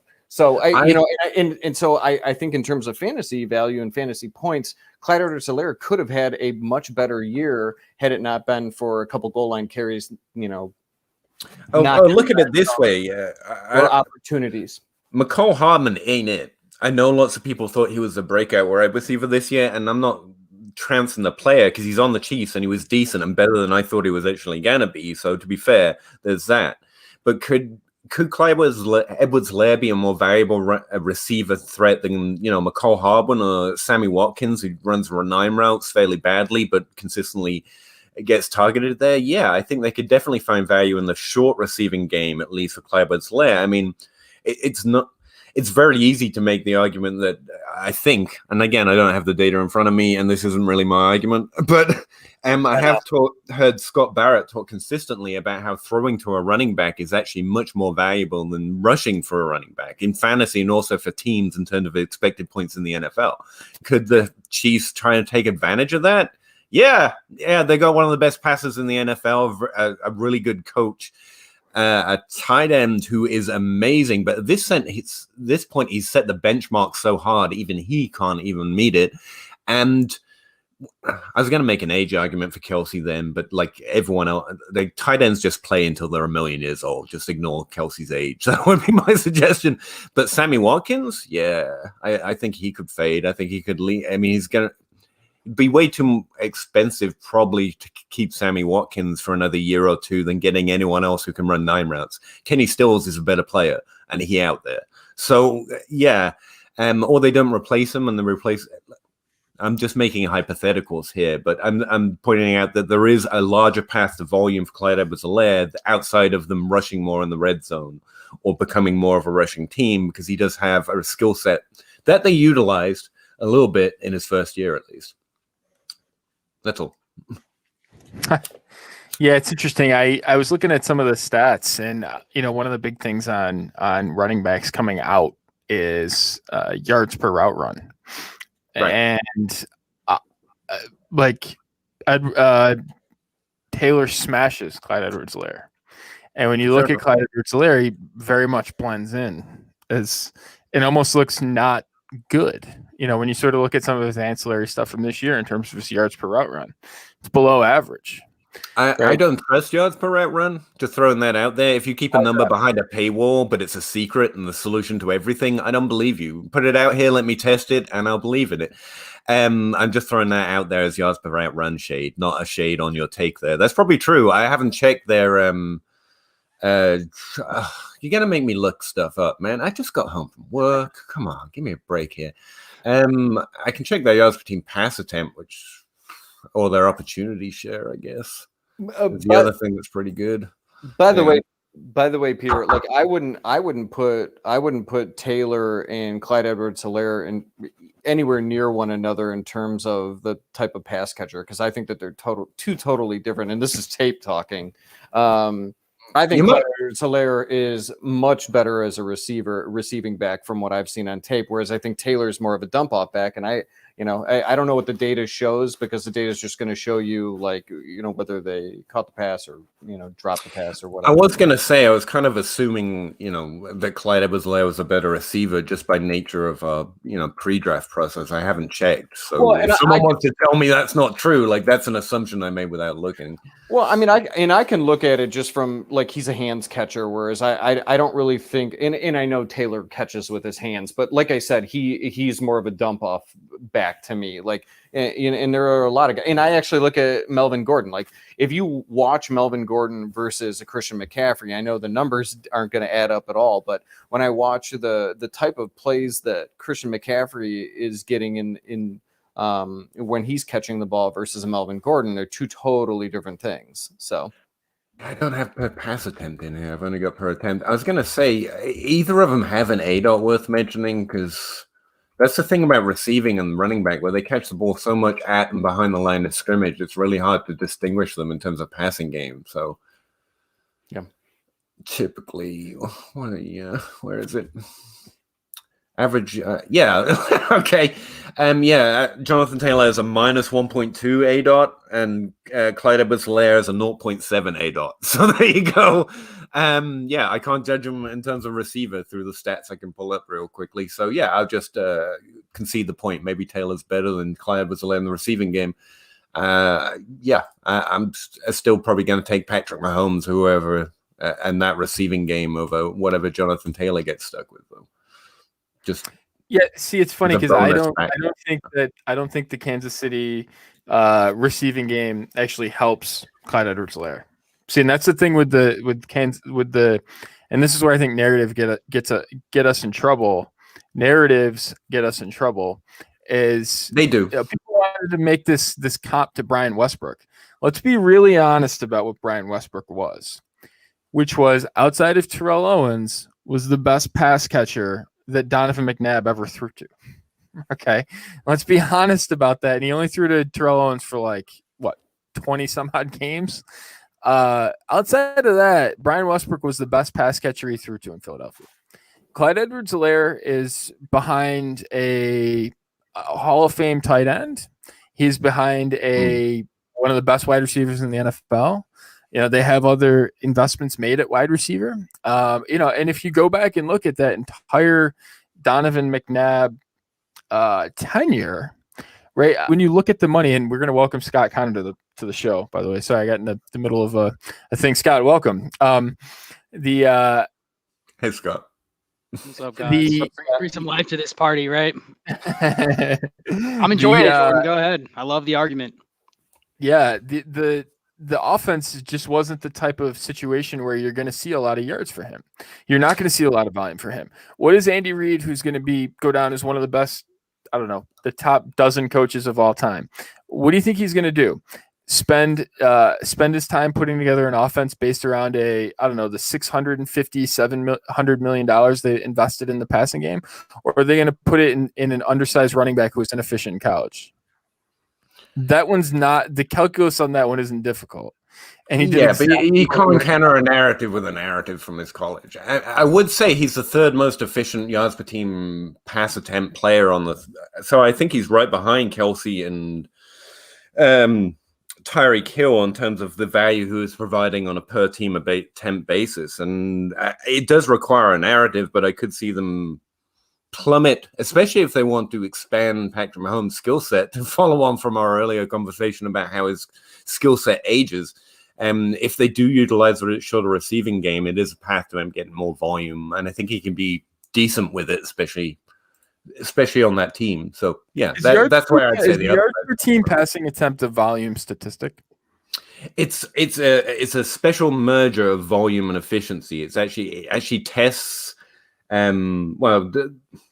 The separation I make between an efficiency and a volume stat is one that is quote unquote sticky, and yards per team pass attempt is actually sticky, whereas most efficiency stats aren't. But since it's a per stat, technically it's also an efficiency stat, and so it's kind of, that's why I use it. Got it. So it's volume with like an efficiency adjustment. I don't know how you describe that. Got it. Yeah, I mean, to be high in that stat, you need to be high in volume, right? Like you need to be playing a lot of, and even if you're inefficient, right? I mean, I bet you Logan Thomas, right, is going to show up pretty well in that stat, and he was incredibly inefficient from a yards per route run, just because he played every snap, right? He ran every route, so he's just going to aggregate. It's interesting, just because I don't know. I think he was force fed. I think Edwards-Helaire was force fed a situation that he wasn't up for, and we're going to continue to be let down by his upside. I think that there's probably value in exploring a trade. I think that, like, if you gave me a first in Clyde Edwards-Helaire for Jonathan Taylor, I'd have to think hard about that, right? I have to think hard about that. And I would just say, like, I did this in the book, and if you're sort of interested in more of this, I think you just look back at some of the base rate stuff. You look at Clyde Edwards-Helaire's profile, which I actually wrote the Josh Jacobs Clyde Edwards-Helaire profile in the book. And basically the Josh Jacobs profile was the first round running back who hit as a rookie. And the Clyde Edwards-Helaire profile was the incoming first round rookie. And you compare them against each other over the next 3 years. So the Jacobs profile, which Clyde Edwards-Helaire now fits because he got on the board in year one with a hit, 81% of them hit at least once in the next 3 years. That's an advantage over 71% of the incoming rookies. 38% of them hit for the next 3 seasons. 3 straight top 24 seasonal finishes. Compare that to the incoming rookies, 14%. When you look at the wins, right, what the actual win is, it's a win difference over the next 3 years. So when you add it up, like, that's a really lucrative profile. And you could go back and nitpick on Christian McCaffrey. And I'm not going to put Clyde Edwards-Helaire in Christian McCaffrey's tier at all. But I'll just say he's sort of landed one in a COVID year where some of the adjustment stuff might have been off. I think if we write off his upside at this point, it's probably historically it doesn't have a great basis for it.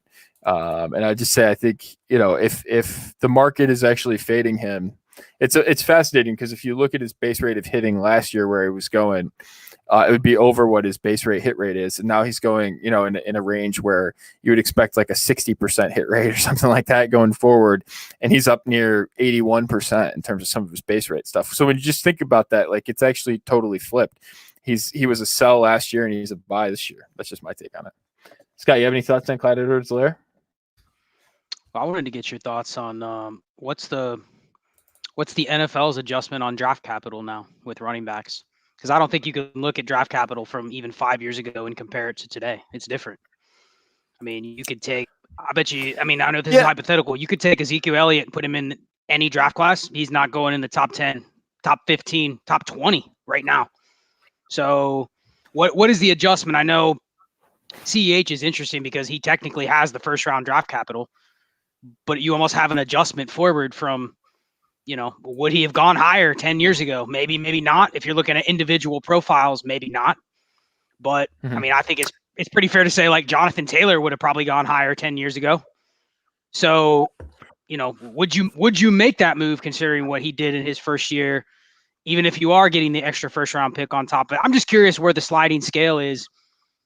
I don't think we can look at draft capital even 3 to 5 years ago for running backs and say it's anything close to what we can predict going forward. Maybe I'm off on that. I'm curious what the adjustment is, though, because I think we have to adjust down. See, I have sort of a contrarian take on this. I don't know. I want to hear it. That's why I brought it up. Yeah. So I'll just say, like, going forward, the first and the second round guys that land for a hit in year one, they perform about the same. Right. So when you sort of look at if you were to sort of bin the guys that hit from the top 64 picks of this draft, so you get Swift, you get Taylor, and you get Clyde Edwards-Helaire, like, they perform similarly over the next 3 years. So I would just say, like, as a threshold, you can sort of look at him and say, should he have gone later? Maybe should he have gone earlier? Should those, like, that profile is performed about the same. So that's a relatively flat tier once you start looking at those guys that hit. So you feel pretty good about that, right? So that would sort of be the initial salvo on the Clyde Edwards-Helaire part. I don't think there's a lot of proof that running backs are going later. Me neither at all. Actually, I think this is something that was really rampant last off season, and no matter how you put the brackets, that draft capital thing is just trying to fit a narrative. And then the minute these running backs got taken in the second and third round, everyone stopped saying it. It's like chasing a dog's tail that's already chasing its own tail. Like the NFL does go through patterns of, oh my God, Trent Richardson, let's not draft him in the first round anymore. But you can't chase someone making a mistake to try and make your own mistake, if you know what I mean. Sorry, I didn't mean to interrupt you, Jordan, but it's just not true. No, that's fine. I actually think I think it's I don't think it's necessarily the NFL devaluing the position. I actually think it's an oversaturation of supply, right? So, you know, you can look at any situation in a supply or demand type perspective. The demand is lower from the NFL for these guys because the existing supply that they have is really good, right? And that's built on running backs that were, that were really high draft picks recently, right? Christian McCaffrey, Saquon Barkley, heck, Leonard Fournette. Like, we have a lot of first round running backs that have gone recently, and there's still a lot of them are still on rookie deals. And so when you have guys that have been, we've been blessed with really, really good running back classes in the past couple of years. And so when you sort of look at that, you look around the NFL and you say, all right, well, people aren't buying running backs. Well, why? Right? One explanation would be, well, maybe they're not as good. Right? Okay. This class, I don't think that's true. Right? That wouldn't be a reasonable explanation because this class was very good, I thought. The other one is, hey, the position's not as valuable, or we just don't have a need for it. And I think that you can't really separate at this point. And maybe in 10 years we'll see a clear trend, but we haven't seen a clear trend to date in terms of my research of these guys going later, or that there be less draft pedigree spent on running backs. And we've seen pro analytics teams draft running backs in the first 2 rounds, right? We saw J.K. Dobbins to Baltimore. We saw Miles Sanders to Philly. We saw Jonathan Taylor to the Colts. Right, that's a pretty savvy franchise, and we saw we saw Cam Akers, and heck, we saw Clyde Edwards-Helaire to an Andy Reid offense, and Andy Reid was heading the passing efficiency stuff 2 decades ago, right? He was way ahead of that curve. So we've consistently seen smart franchises actually chase it. I actually think there's an efficiency going the other way. You're better off to spend money. You're better off to spend a pick on a rookie running back because the finances of it make a lot of sense, which I think is something that we don't necessarily, especially if you're going to let them walk, right? So we'll see on like Aaron Jones, we'll see on these guys. Like if Green Bay does that, like that actually is kind of fits somewhat of what my thought is. Well, I think one thing. So go ahead, Scott. Yeah, that's my long answer to. Well, no, I mean, one of the reasons I kind of talked about Josh Jacobs last year was that exact reason you talked about with the contract. If you think now that you see running backs getting paid, it actually makes sense. If you're going to turn and burn a running back and you don't ever plan on signing him to an extension, if you believe that, I'll just say like Najee Harris, because he's probably going to be the first running back off the board this year, probably. If you think you can get 5, 6, 7 years out of him and you think he's good, it makes sense to basically say, because you can calculate day one, if you draft him at pick 24 in the first round, you can calculate how much he's going to cost you over 7 years. He has no leverage ever over 7 years. You could franchise tag him twice. The calculation on Josh Jacobs was like 7 years, $50 million. The Raiders would own him for 7 years, which is probably 90 to 95% of his usefulness in the league. They own him at a finite cost that they can evaluate and allocate right away. He can never get out of that. Now, would you want to franchise tag a running back in year 6, year 7? Maybe, maybe not. Probably just depends. But you already know what he's going to be. You already have that control. He can never be any more than that. He can never hurt you any more than what that commitment might be. So I do see the value of maybe, especially when you take and maybe this will change with the cost of the franchise tag now on the running backs. Now that these guys have gotten paid, it's probably going to go more significantly up over the next couple of years. But it does make sense to grab potentially that 5th-year option if you're going to have a guy that if he doesn't hit, it's not going to matter. But if he does, you look back at some of these running backs that have faded after year 5, year 6, year 7. It would have been probably smarter to do that than ever talk about a contract extension. My other question for you, Jordan, was, okay, say like Travis Etienne goes in the top 15 this year, just randomly, right? Just randomly goes in the top 15. Do we overcorrect on that and say that is a massive out? That is the equivalent of, because you just said saturation is maybe why players fell because there's not as much of a demand. But then we see a team pick a guy in the top 15, top 20. How high do we push him? How much do we weight that the other way because of what you just said because I would agree the last 3 or 4 years, we've had a massive influx of running back talent. The league is saturated with it at this point.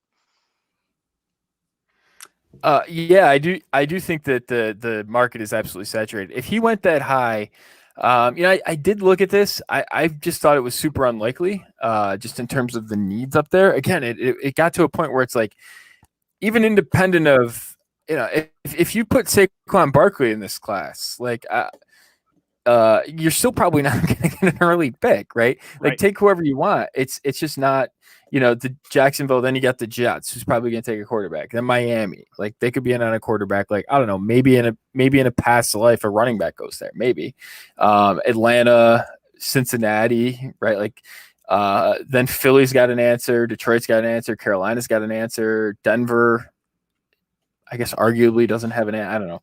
We could debate that one.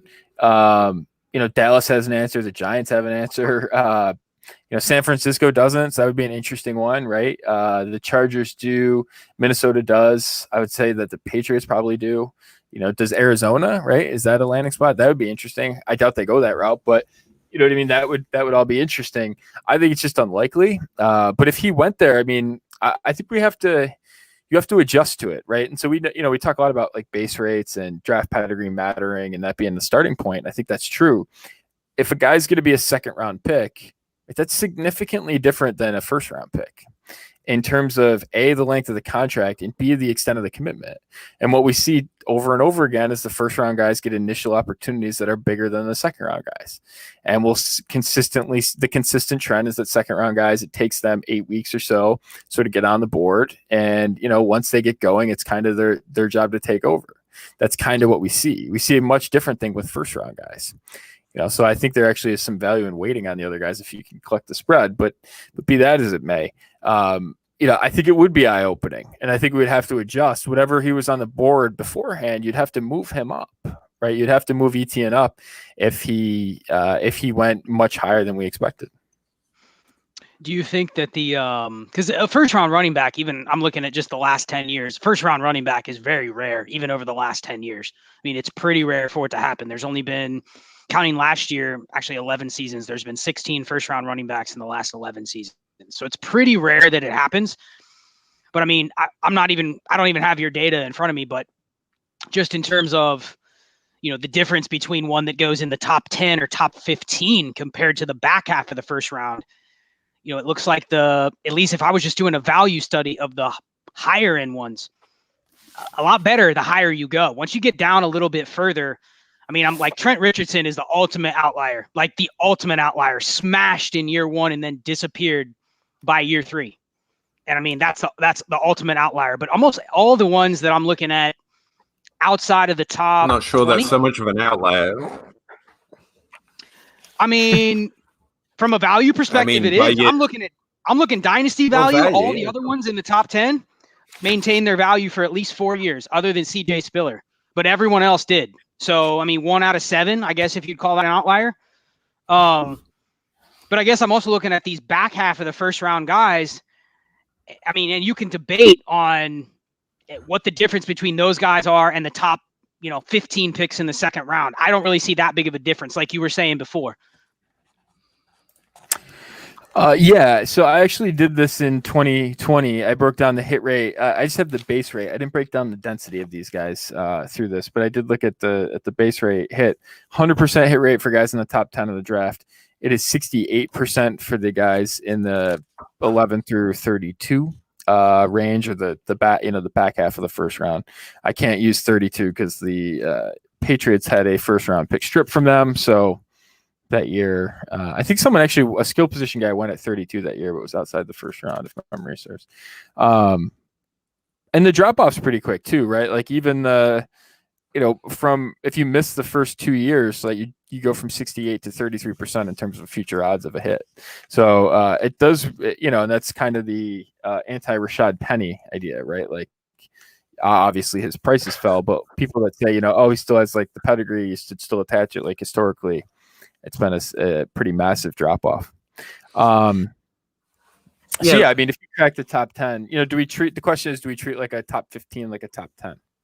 Right? Like, do you sort of do that? And I guess the easiest way to do it is use the base rate and then move from it. Right. And I think, one of the things I wrote about in the book is take 2/3 of the base rate and then adjust the other third and then add them up together. Right. So if it's a 68% hit rate you want to use as their base rate and you think it should be closer to 80, right? You use the 80%, you take a third of that, you use the 68%, you take 2/3 of it, you add it together and you get a composite ranking.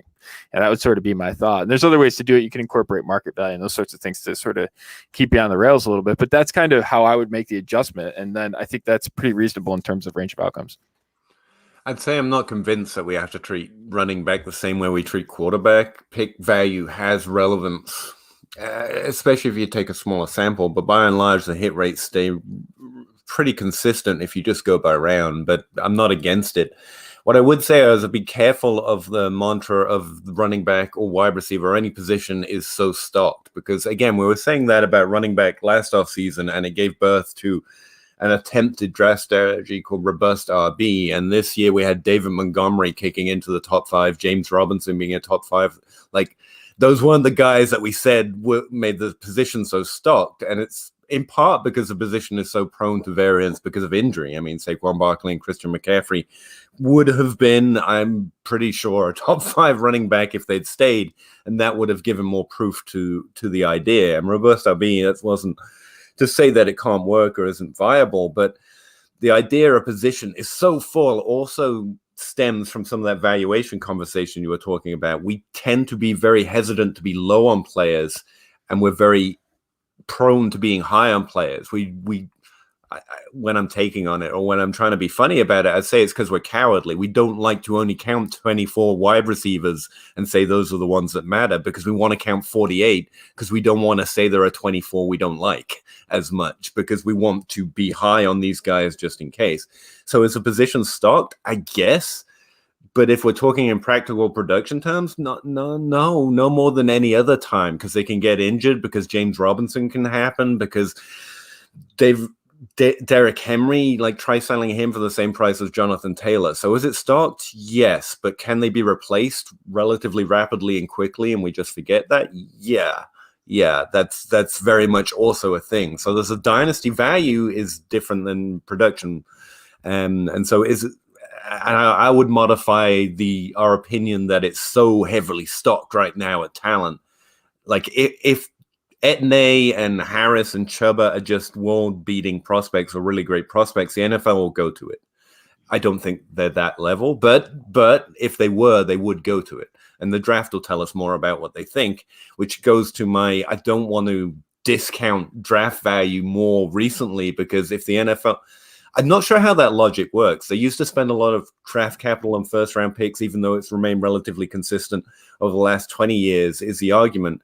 But doesn't that mean getting drafted in the first round means more, not less? If you know what I mean, I'm not sure the logic on it. Like, well, and honestly, in Dynasty, the way that the market kind of treats players now, running backs never stocked, because as soon as guys hit, year 4, people are looking to get out of them for the next best running back. So you're hitting the, I've already seen people talking about, should I get out of Nick Chubb? That kind of argument. And actually, that's a guy I wanted to ask you guys about. Sorry, that was random, but we have this historic class of 2017 that started to get contract extensions, and then the guys coming right after it, Barkley, Nick Chubb, 2018.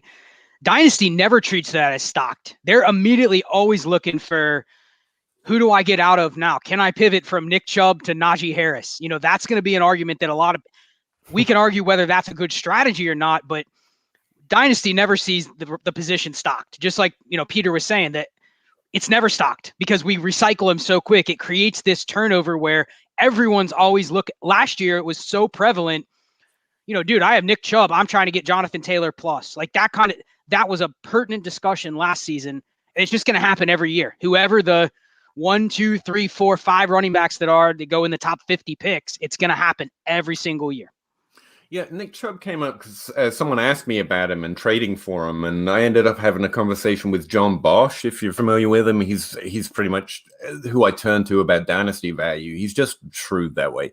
And he was putting out that Nick Chubb is going to be a second contract running back. And at this stage, especially thinking about dynasty value, you have to start selling the guys who are going to be the guys you're going to have to sell pretty soon because the market's getting savvier. And so he was saying Nick Chubb's not really a buy unless you're really pushing for a win. And at this stage in the offseason, I'm not sure you can do that since we can't start rosters right now.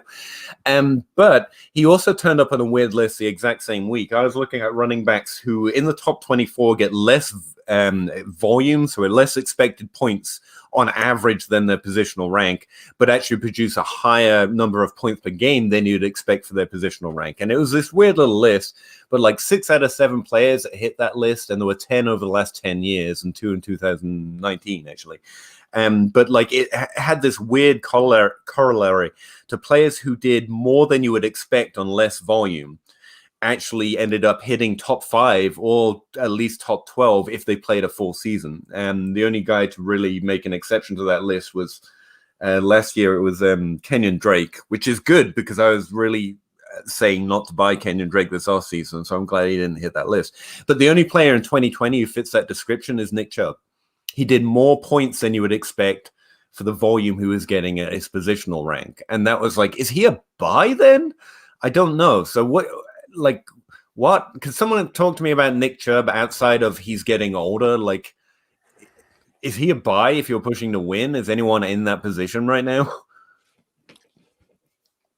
Yeah, I think so. I mean, especially in the tier that he's in, right? Like there's a lot of different ways you could go in that tier.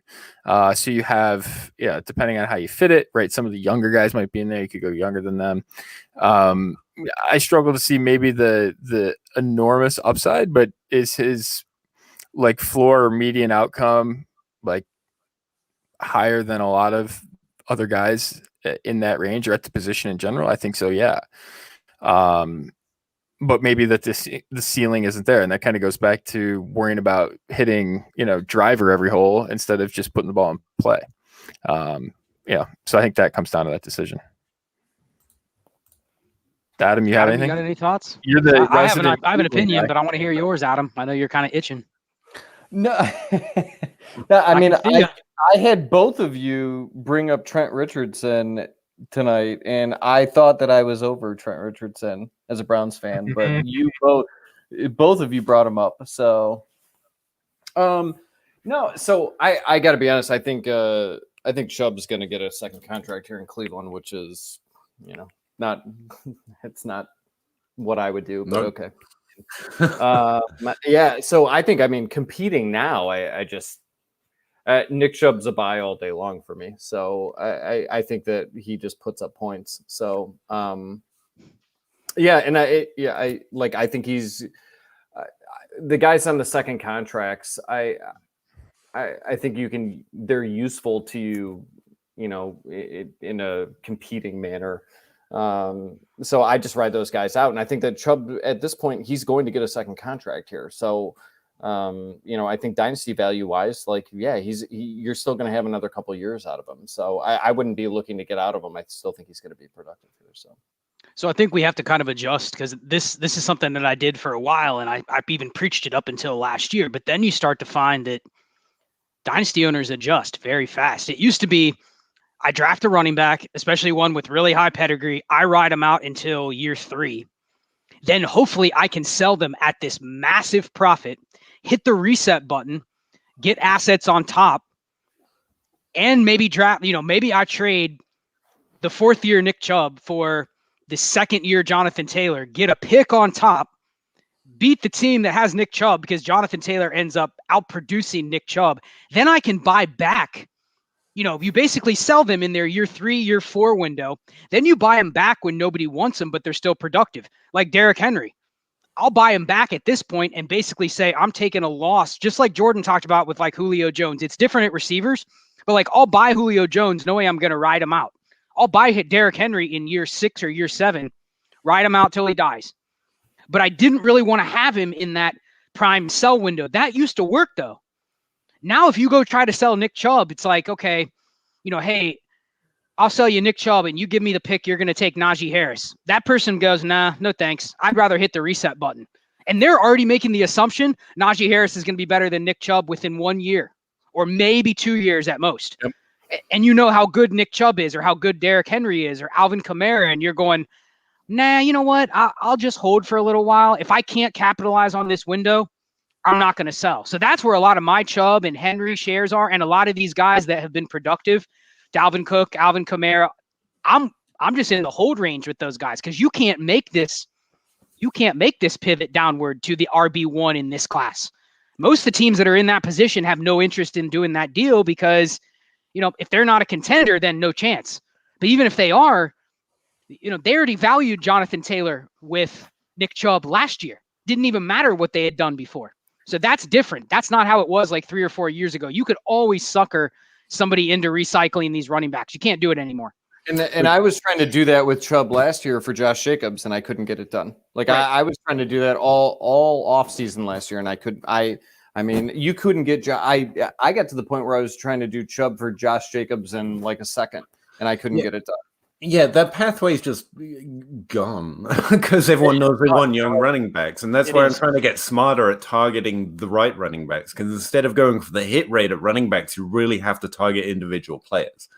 So instead of looking for players in a more likely hit rate because they're in the first 3 years instead of aging out, I guess, of at least their top 12 range or top 5 range is really what we're hunting.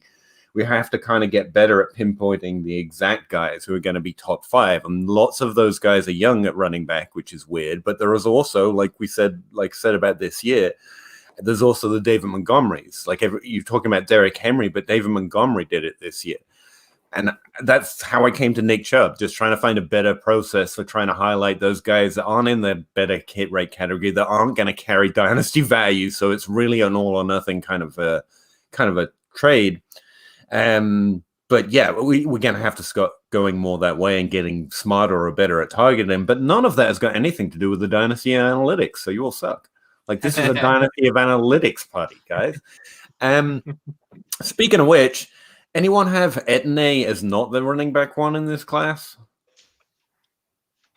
I haven't gotten that far yet.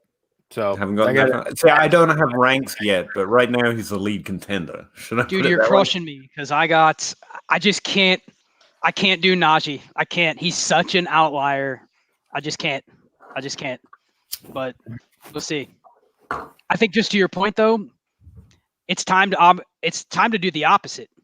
I'm looking now at like Ezekiel Elliott, RB14, Joe Mixon, RB19, Derrick Henry, RB12. I'm buying those guys. Yep. That's what I've been doing.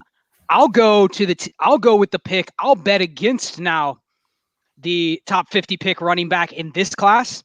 You give me Joe Mixon in a future first. I'll give you any running back you want in this class if you can get a deal like that. I'm going the other way, which I would. If you would have told me that last year, that I would be trading the next big thing that has the profile at running back as a rookie for a 5th-year guy, I would laugh at you. But we've seen such an overcorrection. I'm actually going the other way. I'll be buying. My teams will be stuck with a bunch of old, aging, gonna die on my roster running backs in the next couple of years just because of the way the market's flipped. Yeah. I have so many teams like that. Yeah.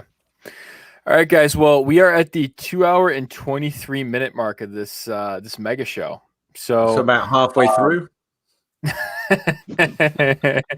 got some East Coast guys here hitting hitting it a little hard here at the back end of this process. So,